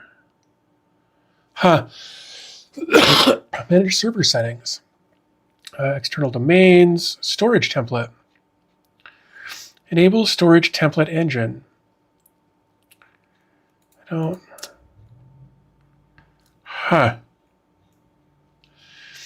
Upload location. Well, that's interesting because I don't really see where to change that. But anyway, we can see that, and this again could all be because things are resyncing. I don't know. Back to here, maybe. Okay, I don't care about that. Like I would want that to go to here. Oh, and there's image. Interesting. But again, it's only showing this 47 gigs right there. So I'm gonna assume that this has to do with me trying to throw two 6 terabyte drives at it. As far as the reason that we're only seeing this 47 gigs of total storage. So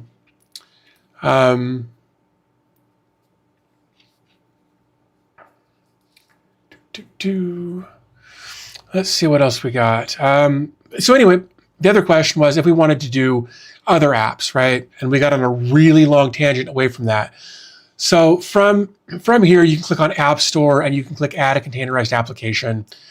Or you can click up here on the plus sign and click Install a Customized App. It's going to take you to the same place. If you want to, you can fill in the blanks all the way down here. If you're familiar with Portainer, this kind of gives that same vibe as far as the way this is all laid out. Or if you want to go the easier route, in my opinion, you can click on Import. You can drop a Docker Compose, stack, whatever. You can drop that right here. You got a command line, you can drop it there. Or if you actually got a Docker Compose.yml file on your computer, you can upload there and deploy it. It will basically, when you do that and click submit, let's do hub. Let's do Linux server. Oh, is it just Linux server? Did they change that? There we go. So we could, just as an example, copy this, come back over to here, paste that in there, right? Let's change this just so that there's no issues. And then we click submit. It's going to say, hey, double check all this. And then it will have gone through and filled in all of this information for us. So there is a kind of an extra step in that process to deploy a Docker container, custom Docker containers in here, but you absolutely can. Just make sure that you get your mapping correct as far as where you want things to be stored.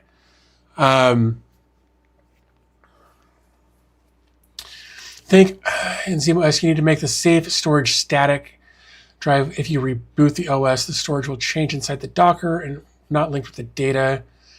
Face this with interesting. Stopped Portainer a long time ago. It became such a pain for me. I stopped. Plus, I started using Unraid. Doesn't work well. That's fair. Yeah. So I would. Let's see. Let's go to settings, storage, save storage. I don't. No, that's not what I meant to do. Let's see. What was it? You need to make the save storage static drive.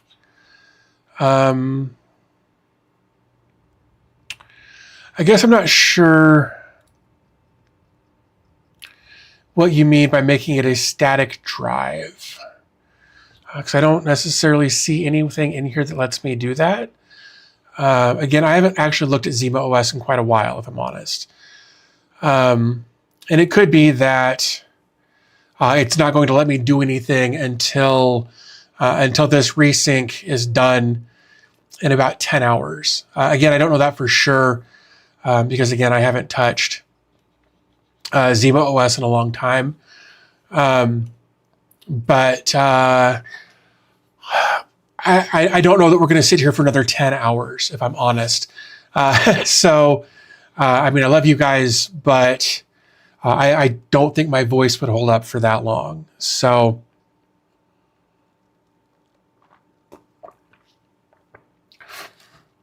kids should be getting lunch here any minute now, which means Mrs. DB Tech might be delivering tea. She asked what kind of tea I wanted, or what I wanted in my tea, rather.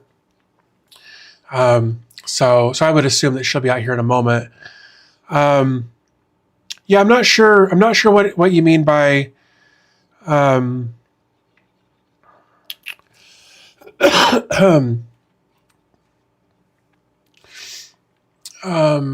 I make it a static drive. I'm not sure what you mean by that. Man. Although that does bring up the question. I do this, right? Let's do a new one of those. That doesn't matter, whatever. So let's do, we're on 2026, 206. 206. It's gonna let me do anything there, I wonder.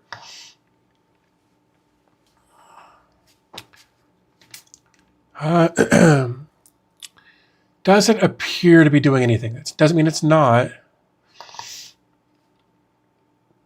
Oh, hey, look at that.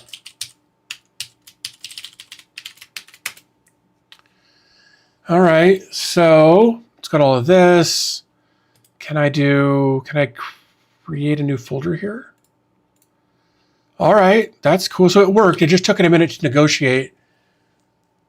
Mission reboot, see what happens. I'm apprehensive to do a reboot in the middle of a RAID resync. It might be fine. Oh, dude, Ben, have a great time. I've always wanted to play Beat Saber. I just don't have the room for it. That sounds like a great time. Go have a good one. Thanks for stopping by. Thanks for the donation of the 5 memberships. Happy New Year.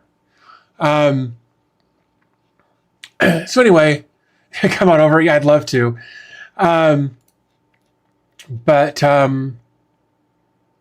Yeah, so I think at this point it's just a matter of waiting for this to do what it's going to do, I guess. And that brings us back to here as well.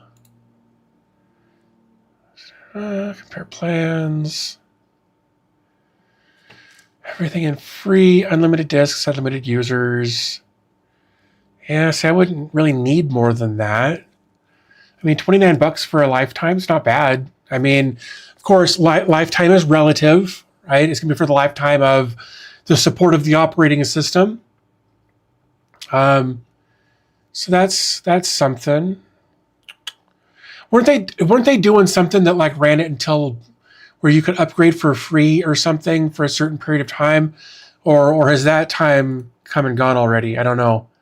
I feel like there was some sort of like free upgrade path at some point for that, but I don't know. Yeah, excuse me.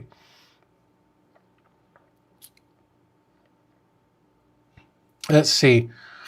Yeah, so that's, yeah, this is all, it is what it is at this point, I suppose. Okay, I thought that I turned back on. Let's look at, what do we have? We've got Cloudflare here. Big fan of that.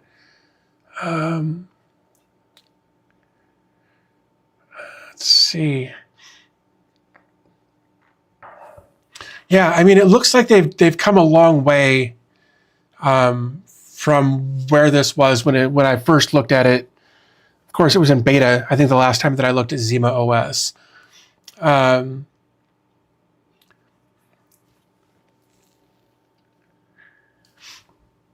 Still good. All right. Let's close that so I don't. Oh, that's where that went. All right. Anyway, let's see what else do we have here. Logseek. Yeah. Oh, you found it. That's cool. Definitely interested in more information. Huh.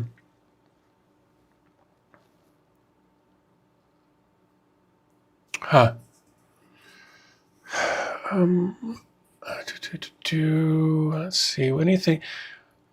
I'm seeing like a lot of database stuff in here. Memos, MineOS. You can run a Minecraft server. That's kind of fun.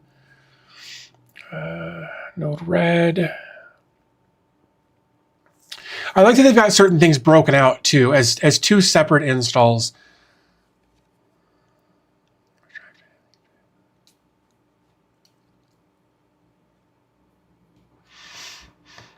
Oh, this happens because Casa OS via DevMon auto mounts drives dynamically each time they're plugged or redetected, creating new mounts directories when the device UUID or label changes slightly. Interesting. Does that bit of information say anything about how to prevent that? Because it seems like that would be a problem for anybody who might have to reboot their system. So I'd be curious to know if ZimaOS permanent mount drives.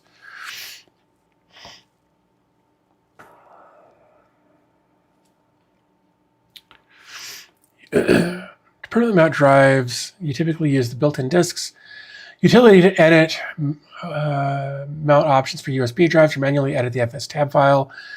For internal drives, assigning for automatic mounting on reboot, for cloud, network shares, etc. Select the drive, but it's not. But I'm not mounting USB drives here.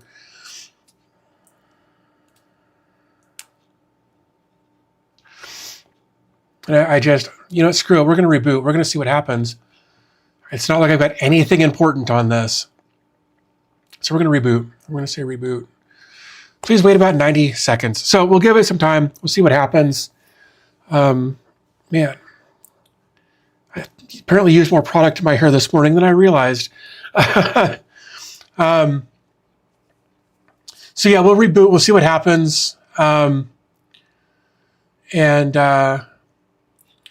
we'll go from there. Because if I got to redo the mount point anyway, it doesn't matter. There's, like I said, there's nothing important on there. Are we getting any reading on that at all?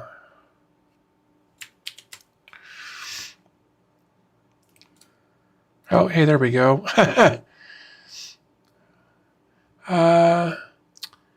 Wee Holmes 5315 says, hey, how's it going? Glad to have you here. Thanks for stopping by.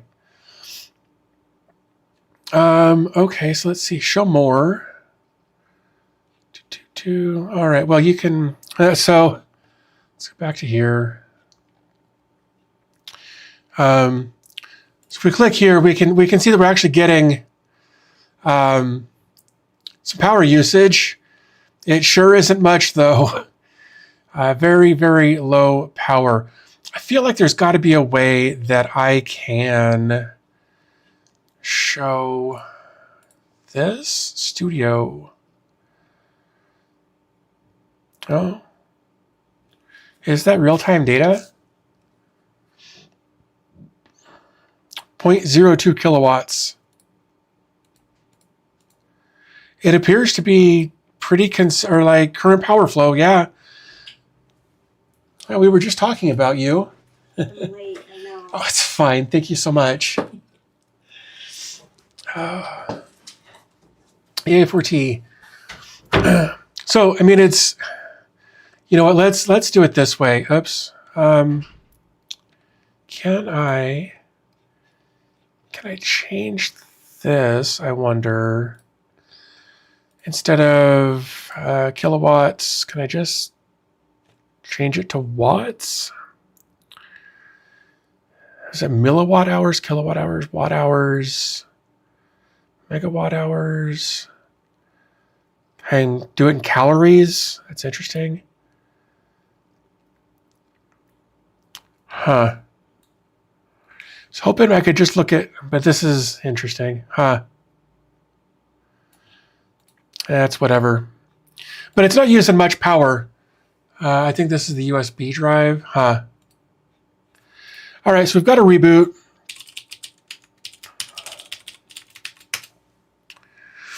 Get logged in here. Let's look at this. Look at storage. Yeah, I think it's just gonna, like, it picked right back up where it was. That's good. But I don't know how to migrate. Oh, migrate. Select destinations. Select storage. Confirm.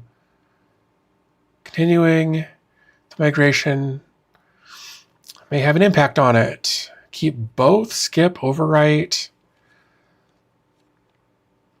Yeah, I feel like I would want all of that.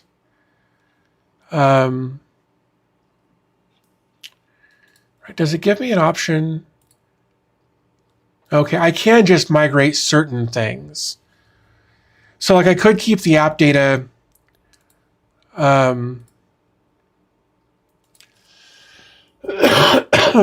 could keep the app data on the main drive, but app data could include logs, which could eventually fill up that eMMC device. So I think I would want to. I think I would want to migrate all of that over.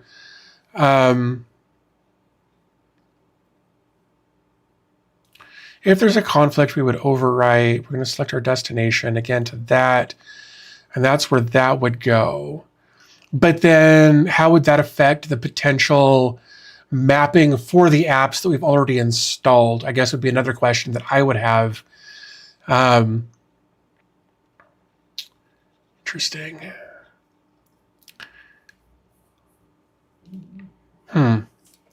I don't know. I don't think I've ever actually migrated any of that.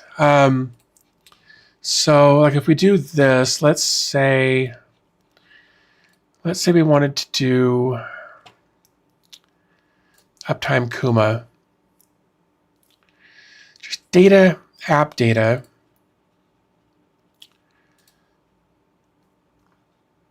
Select that. Media safe storage. Interesting. Huh. So I guess you could, create another folder in there, right? Is that an option? Yeah, and then add a folder for uptime Kuma. Kuma, there we go. Put it in there, right? Select. Media safe storage, uptime Kuma would be there. Install. What? Why is that a problem? Keep the app data Dockers and use the 6 terabyte for media and backup. Yeah. I just wanted to try putting something here just to see what would happen. That's weird. Install. There we go. And then this should show us something. We're gonna skip that. Over to save storage, and there's uptime Kuma folder that we manually created. Stop the Docker first. Oh yeah. And then do we have?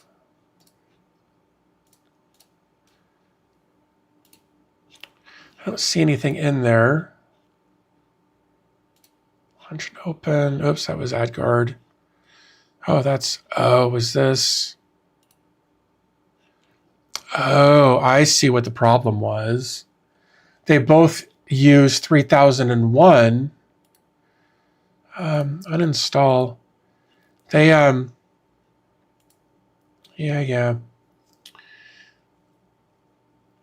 This, settings. Yeah, that uses 3001. For some reason, when they built these out, I kind of feel like they should have changed that. Custom install to like 3002. 2. And then save storage, uptime Kuma, select.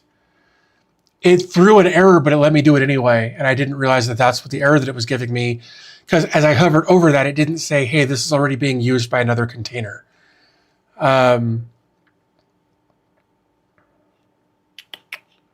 Install. So I would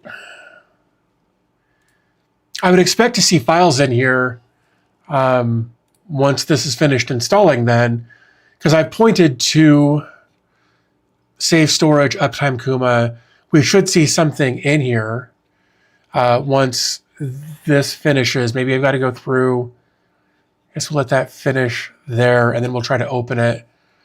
Uptime Kuma, fine.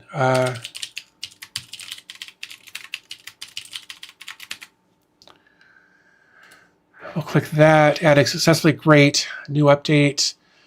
And that's also one of the other issues with sometimes running on pre-built solutions, like COS-OS, ZimaOS, UmbrellaOS, things like that, is oftentimes these pre-built solutions will use or will be behind on the updates to the current version of the software. I've noticed that happen from time to time. This says there's an update. Image said there was an update, even though we didn't see one here. And there we go. There's Uptime Kuma with all of the files in it. So we can see that this actually did point to the correct folder. So that's good. I wouldn't necessarily architect this with that simple folder structure for the install. I probably would have done, containers and then break it down from there. But for the sake of keeping it relatively simple for their, oh, that's good. But it works now that I realized that we had the port wrong, and that was fine. So we'll just do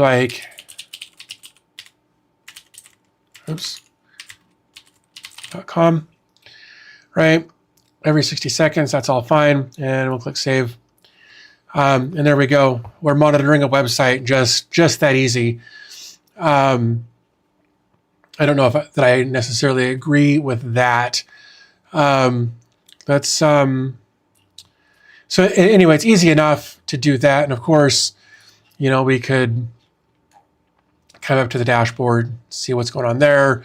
We can create new status pages. We can come into here and set up notification systems. If we were using a reverse proxy, we could do that. For instance, Cloudflare Tunnel would be an option there. Docker hosts, you could set up a Docker host if you wanted to monitor that. Excuse me. So it seems to be working just fine. I can't imagine there being much of an issue with this. Again, we've only been streaming for exactly 2 hours now. So if we caught an issue in the first 2 hours, that's a whole different ball game. That's fine. Next.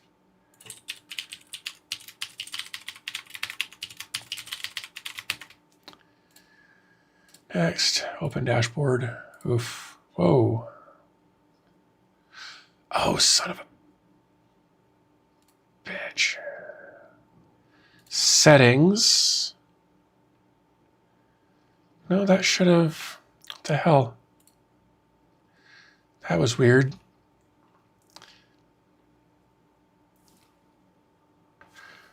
That's why it should be on like port 3000, right? Settings 3001. Yeah, that's weird. I don't know why it's doing that.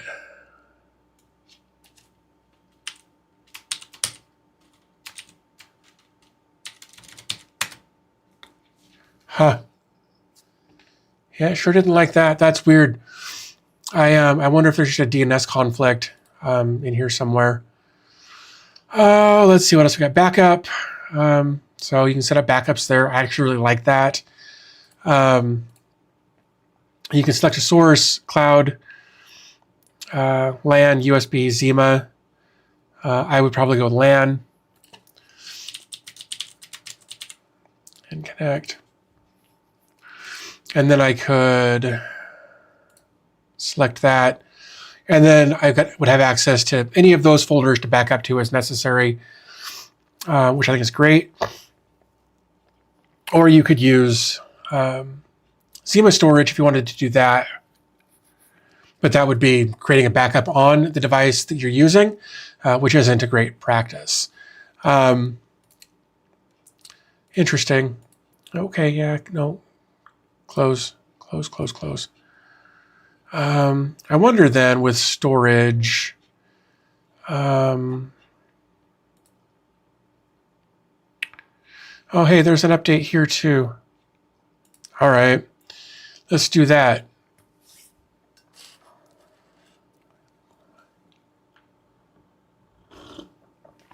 Oh.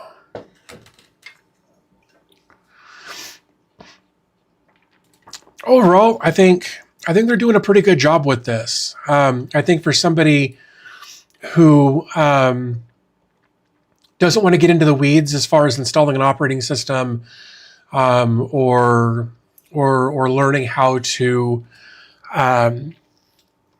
manually deploy a Docker container, somebody who just wants to kind of set it up once, over like we did here. We've got our 6 terabyte HomeLab server right there. That's actually getting kind of warm, like not uncomfortably warm, but kind of warm. Somebody wanted to have just a quick, simple setup, man. I don't really think I see a problem with that. That may not be available. Imagine that. So now it's restarting. But yeah, I think that's pretty neat. We'll give this a minute to finish up.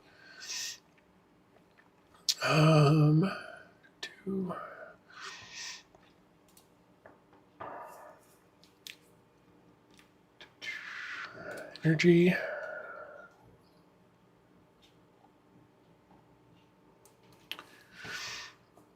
Okay, bonus, you don't have to try to buy your own RAM for it. Yeah.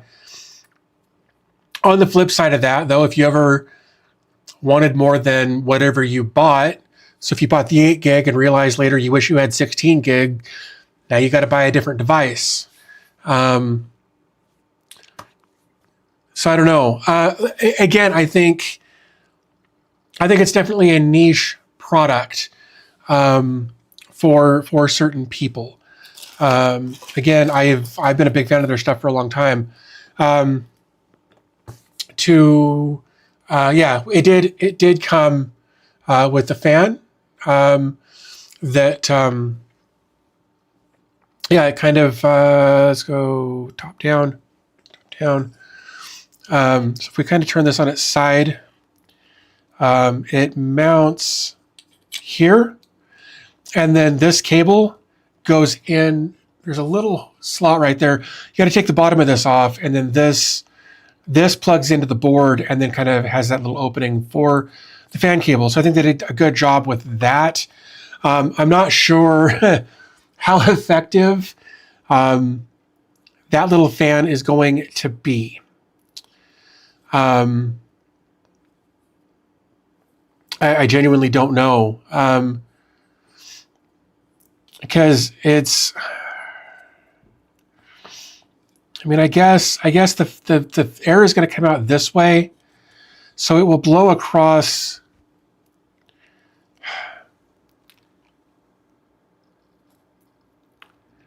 Like these 4 fins right here. And I mean, that's definitely better than nothing. I definitely feel like, what is this? 12 volts, 0.12 amps. So we're looking at like what, 1.44 watts roughly. So if you could find a fan that was maybe bigger, or you could even do like a USB fan, you could plug into this and set on, excuse me, you could set on top like a 5-volt USB fan, 3D print a shroud or something to put on top of it. That might work better.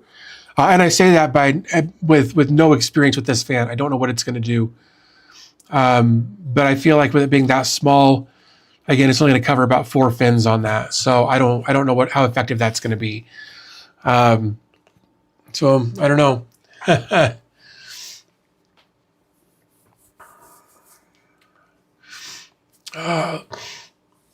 Yep. But for a device like this, you need to know what's going on. For anyone other than the beginner, this device is geared towards a very focused base. I bought this device to solve a problem. That's true too. I don't like that it's a fan connector. If I want to change it to a larger, I need to resolder those connectors. And that's Tadashi. That's kind of what I was getting at there, is that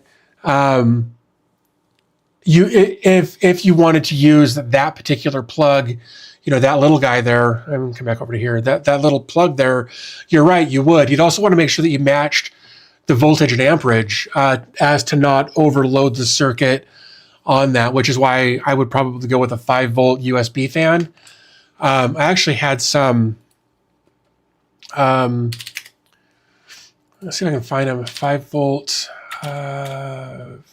USB fan, 120 millimeter. Yeah, it was something like this. There we go. It was very much something like this that I would probably recommend. Not that. Any of these. In fact, that's actually what I've got in my rack back here as an exhaust fan pulling air through that I've had in there for years, and it just keeps working. And I've just got it plugged into a wall wart into the PDU in the back of it, and it just constantly pulls air through that one little spot that probably doesn't actually do anything in the grand scheme of things. But yeah, I would probably use something like this, and then come up with some sort of a 3D printed bracket to fix it to the top. Get them from Iraq, but most of the time they're low quality and make noise after a few months. That's true. I agree with that.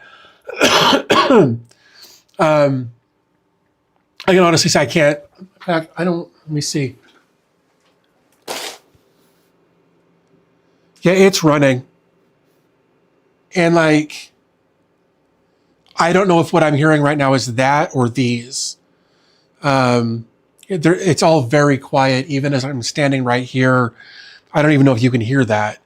But it's been running literally nonstop since I got that rack. That's maybe I got lucky. For my 10-inch racks, I 3D printed some shrouds for some 120 millimeter fans, connected them to a fan connector, USB adapter, plugged them into a smart plug, and can control on-off via Home Assistant. That's perfect. That's perfect. And if you had a Home Assistant compatible thermometer or something, you could automate that whole thing even easier. But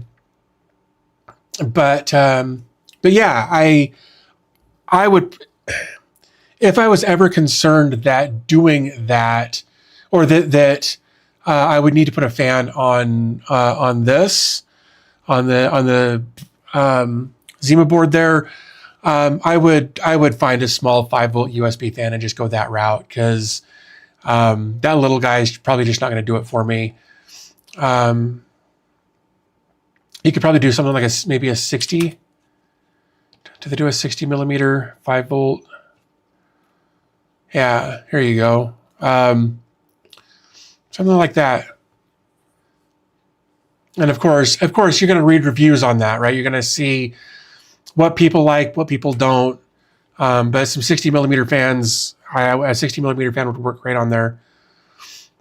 And just create a little shroud for it, and it'd be good to go.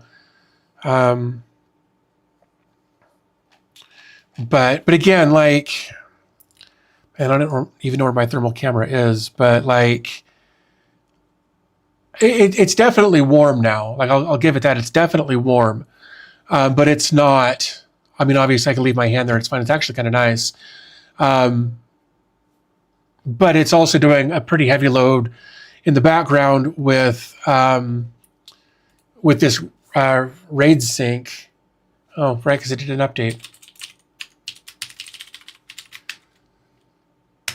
Oh, there we go. Yeah, I don't know what happened there. That was weird. Did you pause the stream again?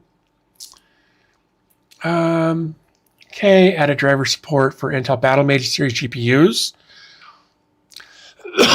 Fixed UPS startup failure, fixed abnormal display on certain backup data, fixed some other stuff, optimized some stuff. That's awesome.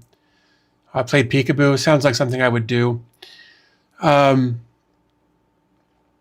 But yeah, I mean, it's still plugging away. It's at 45 degrees C, which still, again, very, I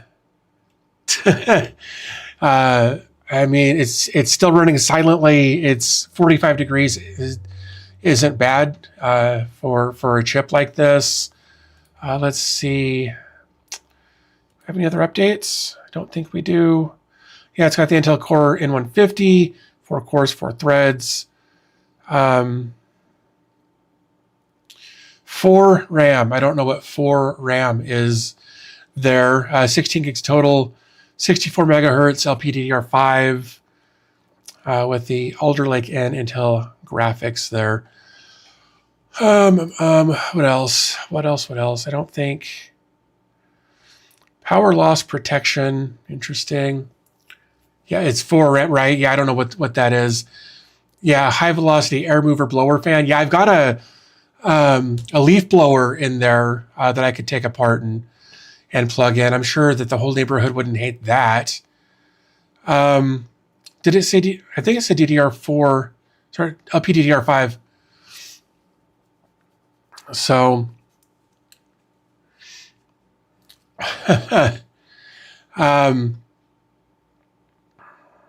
maybe it's 4 gig sticks or 4 gig chips. I don't know. I'd have to take it apart and look at it. Yeah, it's weird. I don't know, man.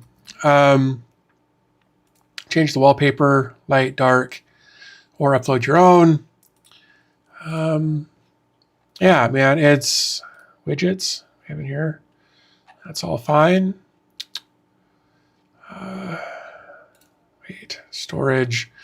Yeah, so for that, we're going to be here another 9 3/4 hours. And I don't think that's going to be a good use of anybody's time for that. What else do we want to see it do, I guess? I really should install Peanut. Can't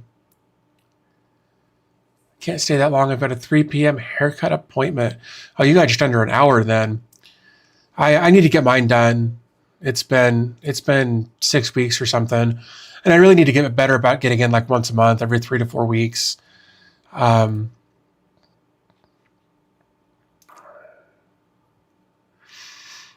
Let's see, ZimaOS IP port user is mon user and secret. Mon user, add server address. Huh. So this isn't a, I'm confused. I thought this was supposed to be,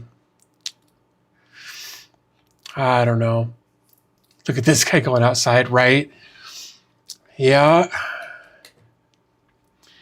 I used to be real good about going and getting haircuts, but I think I've just become so antisocial that I just don't want to. Maybe I need to look at a different option for this. I don't know. Because I would like to know what my UPS is doing. And I'm just not sure if I've got that option with it. I'll have to figure out how to do that, because I've had it for years and I've never done any maintenance on it, and it just keeps working. And I'm afraid to interfere because I don't know what it might do if I get involved. Is that the same settings? It is the same settings.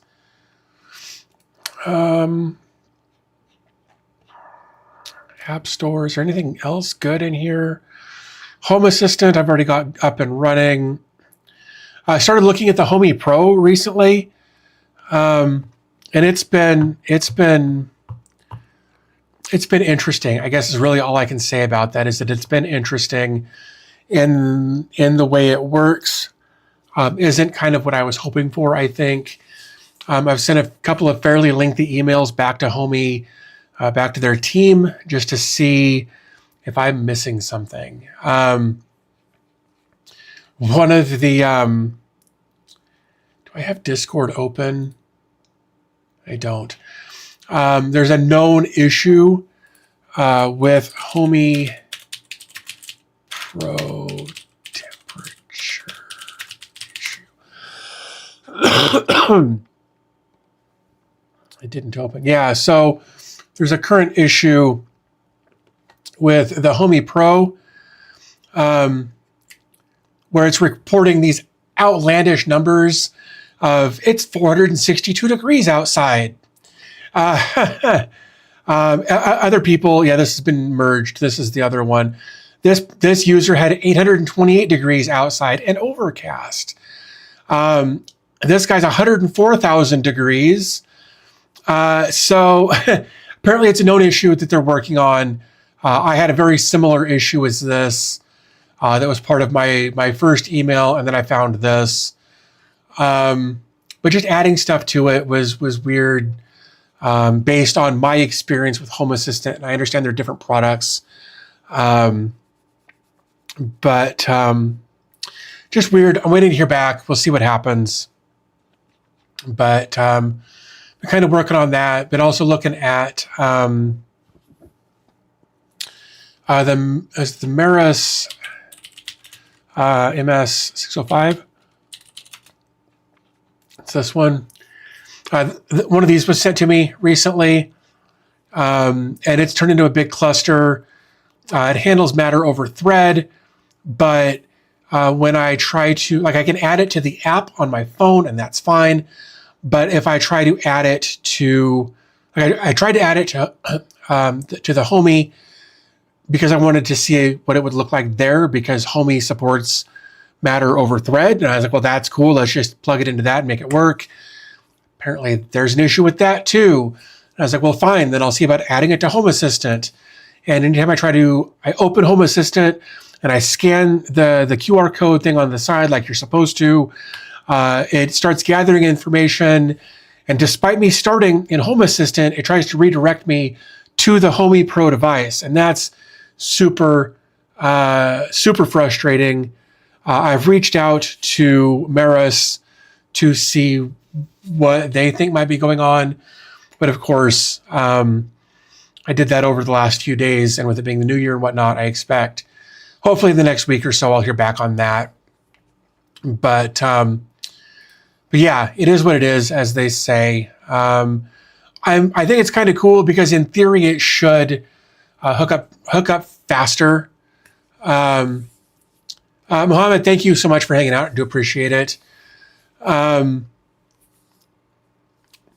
it's got a battery in it. It's got a stupid battery in it, but it is what it is. But it's supposed to just work with Home Assistant. No cables, which I love.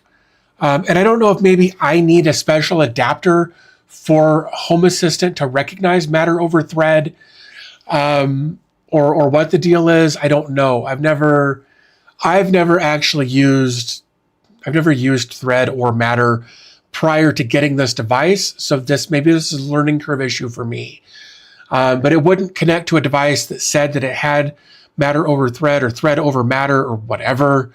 So I don't know if for Home Assistant I need a special adapter. My Home Assistant has matter and thread. It's never said I needed to attach anything to it.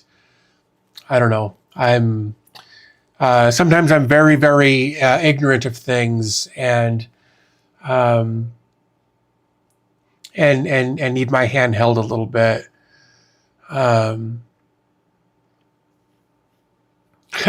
Make it pet friendly by blocking half of it right there. That's funny.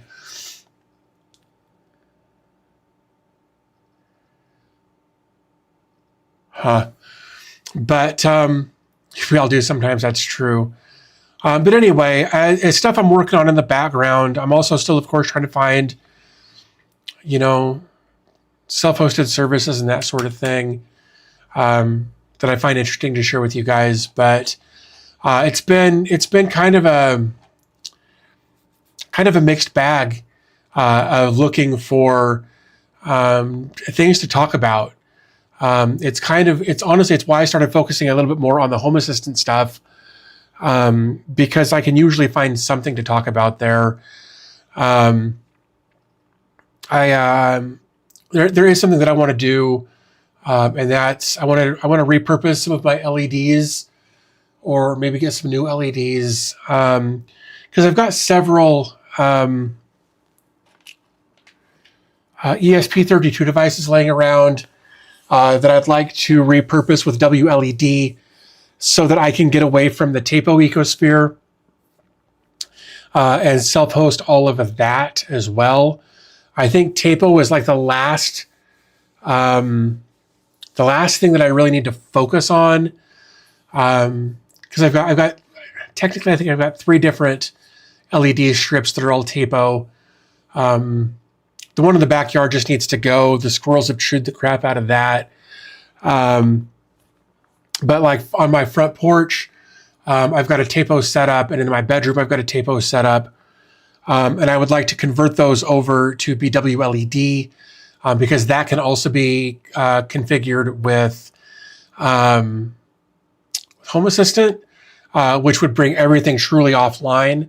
So I wouldn't be dependent on those third-party things that require internet and that sort of thing. So I think that's going to be in one of my next projects at some point, is to replace those with something else, because I want to bring everything offline. I don't want it to be internet dependent at all, if I can help it. So I think that may be a project coming up, showing how to build something like that out.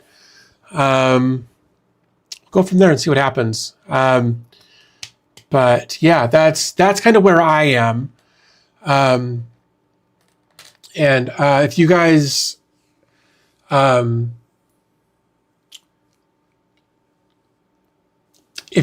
are or were existing channel members or patrons, you would have seen a post that I put out yesterday or the day before about how approximately 40% of my revenue from December was from channel memberships and patron members, which I super appreciate. Without those things, there'd be no way I could pay my bills. Like genuinely, 40% of my income from December was, or as far as my YouTube revenue anyway, 40% of that came from channel memberships and patron members. So I want to try to find ways that I can give back to you guys specifically. And it's not to try to be disrespectful to people who can't or don't want to support financially. I get it. No ill intentions here.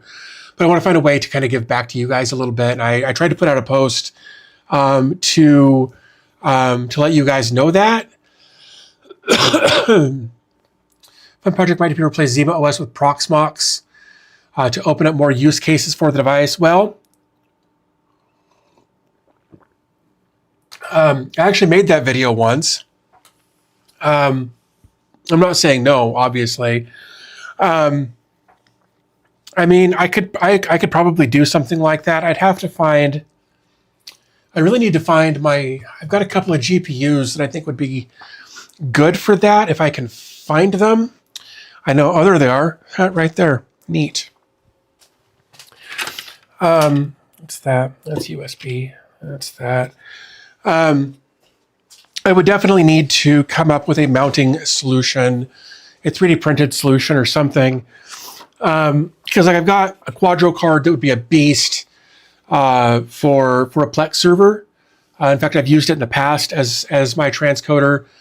My understanding, though, and I might be incorrect in this, is that the Quadros have a restriction on how many streams you can have simultaneously. I could be wrong about that. I don't remember 100%, but so that might be a bit of a bummer. But again, going over here to top down,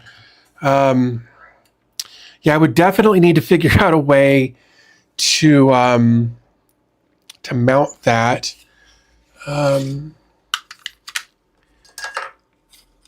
Because I would need a full height. Maybe I would just have to get a. That might work. You know those. I have them. I know I'm very scattered right now, and it's your guys' fault. It has nothing to do with my ADHD diagnosis.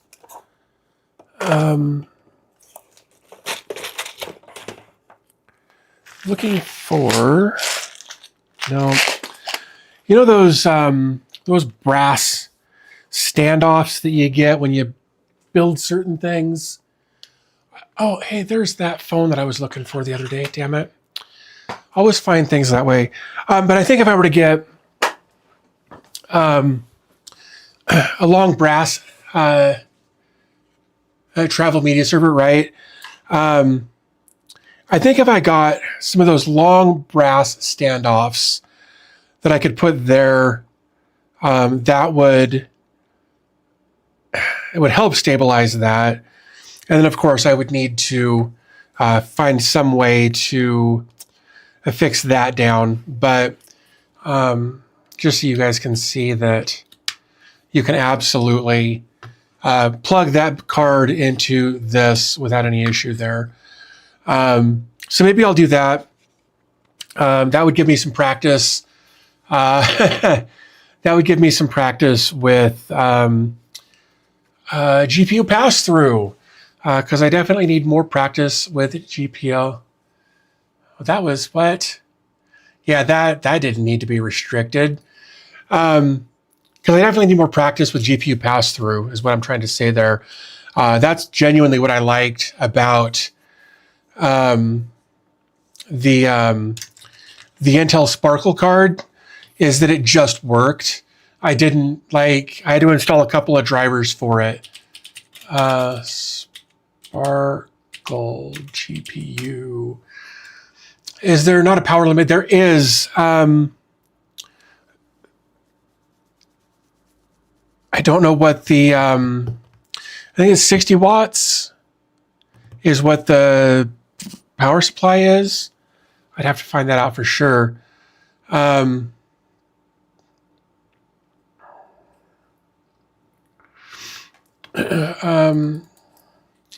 Let's look it up. Let's go to desktop so we can see that.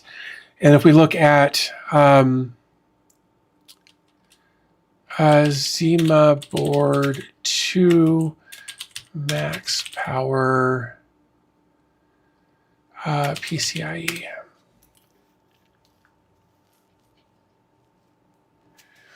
Yeah, I know, JD. It's just I hate it.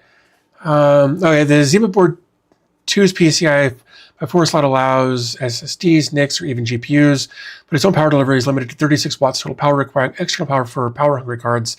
So like a desktop GPU using a separate power supplies or eGPU docks. The slot itself can deliver the typical PCIe power up to 75 watts, but the board's overall power budget is the key limit, making high wattage GPUs dependent on dedicated power sources.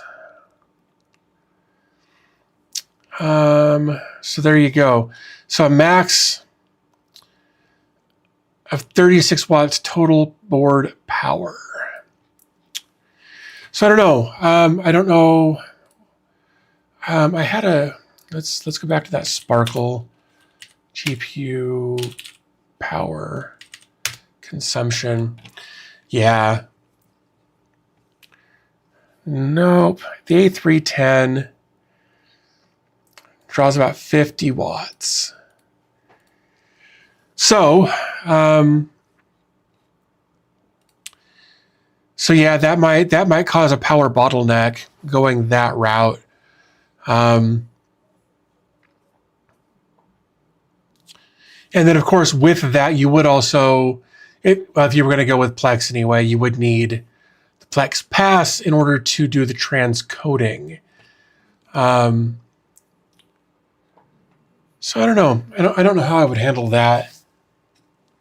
Yeah, right. That is for the board or for the CPU as well. Yeah, no, because the power supply is only 36 watts.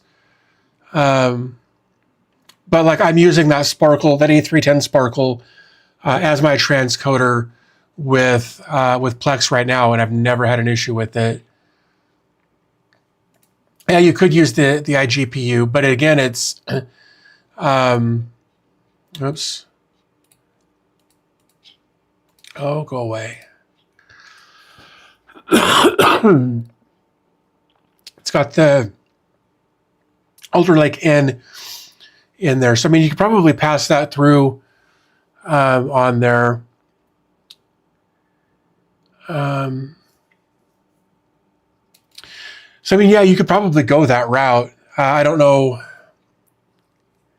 You can get some transcodes with an N150. Oh, that's good to know. I've never actually done that. Yeah, I do have Plex Pass. Yeah, only because they gave it to me a few years ago. I reached out because I wanted to do a video about PlexAmp, and in order to use PlexAmp, you have to have a Plex Pass. And I reached out and I was like, "Hey, I want to do a video about PlexAmp, but I don't want to buy a pass. Will you hook me up with one, just a temporary one to do that?"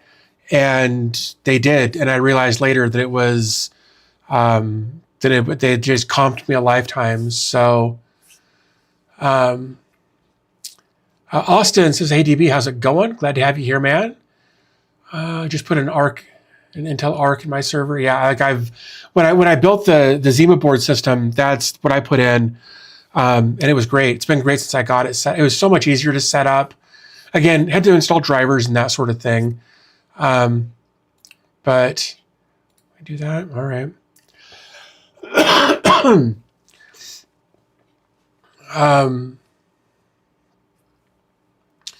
To be honest, I was using the iGPU on my N100 to test Frigate and play with the config. Cool. Like I've actually never used Frigate, but I could see how that would work.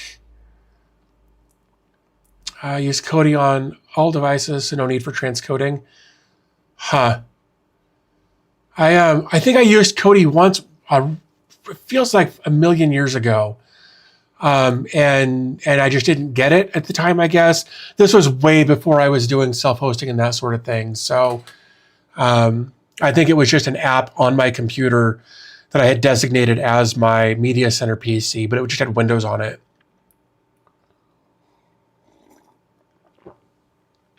Let's see, my Plex VM has an RK310. It's been flawless. Yeah, 5 different external users at the same time, all transcoding without sweat. That's awesome. I've only had as many. I've had a couple at a time. I've never had as many as 5. But now what's really nice, because for a long time, our kid had a 720p TV in his room because he doesn't care. And so we've had that, but the problem was that everything on the server, almost everything on the server, was 1080p or higher.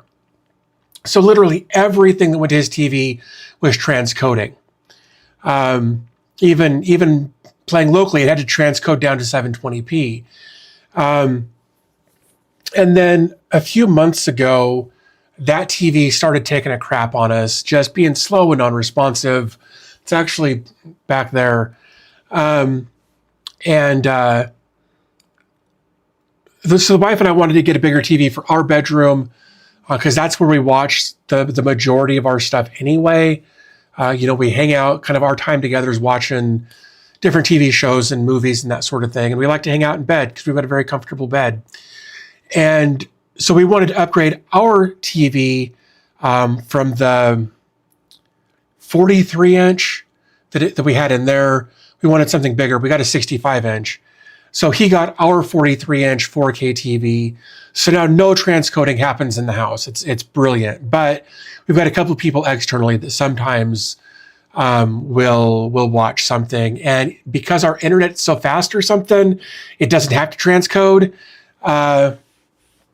So it's kind of a random thing whether or not something has to transcode on our setup. Cody's been around since 2003, so that makes sense. I probably used it back then.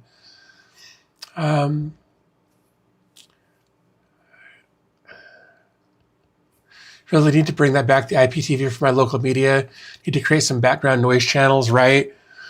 To keep in mind, the client's doing the transcoding with Kodi. So if your files are not supported, they won't play. I have a 55 in my room and my living room. Yeah, that's the same. We've got a 65 in the living room and a 65 in the bedroom. And I love it. And they're all TCL Rokus. They just work. I love them. Literally only use it for the Pups channel of Survivor. That's funny. Me and English aren't working today. Maybe my brain fingers just aren't. Yeah, dude, we all have that happen sometimes, man. No worries. Haven't seen files that aren't supported yet. That's great. Excuse me, man. Interesting. There's no way that's done. Sorry, I'm looking at my desktop over here, and there's 0%. Yeah, so there's 0% chance that's done. Oh, there it goes. Maybe I just had to refresh it a little bit. Image is updating now. That's good. Sven, thanks for hanging out, man. Appreciate your spending a little time with us today. Go enjoy the rest of your weekend, however much you've got left. Isn't an issue now, mostly since almost everything supports H.264, 265. But for AV1, yeah, AV1's... I'm looking forward to AV1 being more widely accepted, I think. Isn't that the one that doesn't have... that's like the open source or non-commercial version or encoder, rather? I feel like that's what I remember is the AV1 is like the non-commercial. You don't have to have a license or whatever to play it. AV1 will take some time, yeah.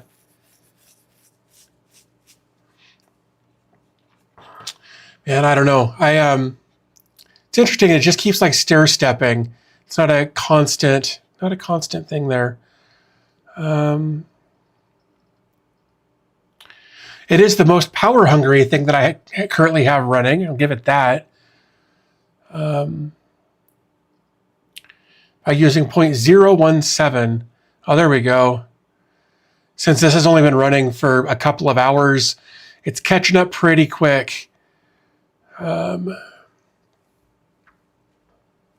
Kodi for a while, but Plex was easier and got the lifetime pass 10 years ago. Yeah, I've had mine quite that long. I think what happened is I tried Kodi, and I didn't really get it. I didn't really like it. It felt, I don't know. And again, this was a long time ago, so it's probably gotten better. But then I found this thing that's not in existence anymore, which was this. I don't know if anybody remembers the Boxy Box. I don't know if that's a good picture or not. It's really not. But it was kind of like a home media server of its own. And it actually sat on your table, on your counter, whatever. And I loved the look of it. I loved that it looked like it was sinking in, right? Dude, so I had it for a few years. It was, I think it was built by D-Link. And I loved it. I loved the effect that it gives just sitting there like it's melting in. And it worked. It worked really, really well. I loved it. And for years I don't know if I threw it away or what. But for the longest time I couldn't remember what it was called. I spent off and on 2 years trying to remember what it was. But yeah, no, it sat all lopsided on your media cabinet, and it played media. It was great. And tell me that remote doesn't look like so many new remotes these days. But it worked really well. It had storage in it, I believe, or you could connect over the network with it. It was a cool little device, loved it. And it was only a couple $100. Like, it wasn't expensive. It had a decent looking interface. Yeah, I loved this. And it had your nubs, so you knew where you were. Loved that. But yeah, it looked like this is kind of what smart TVs started from, at least to some degree, or this is the predecessor to smart TVs. Like, you could have different apps, like it shows there. You could have your own media on there. Yeah, similar to the NVIDIA Shield. Yeah. But it was very short-lived. Time frame here. Yeah, 2010 to 2012. Yeah, a couple $100. It just, man, yeah, through its software legacy, influenced later devices like Roku and Chromecast. Yeah, I loved it. It was such a neat little device. I think I saw it at Best Buy, went and picked it up. It was great. But that was kind of my first foray into like a smart TV, effectively, because I think I had it plugged into like a Sony Trinitron for a while. It was like a 16:9 Sony Trinitron that was a beast. It was so big and heavy. And then finally I ended up getting a smaller thing, but yeah, it was a very cool device. I wish I still had it, just for the sake of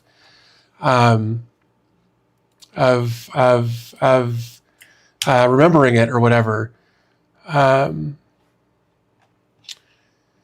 But yeah, it's been 15 years. That's crazy. That's the same one. Don't need that. So yeah. So I think at this point, I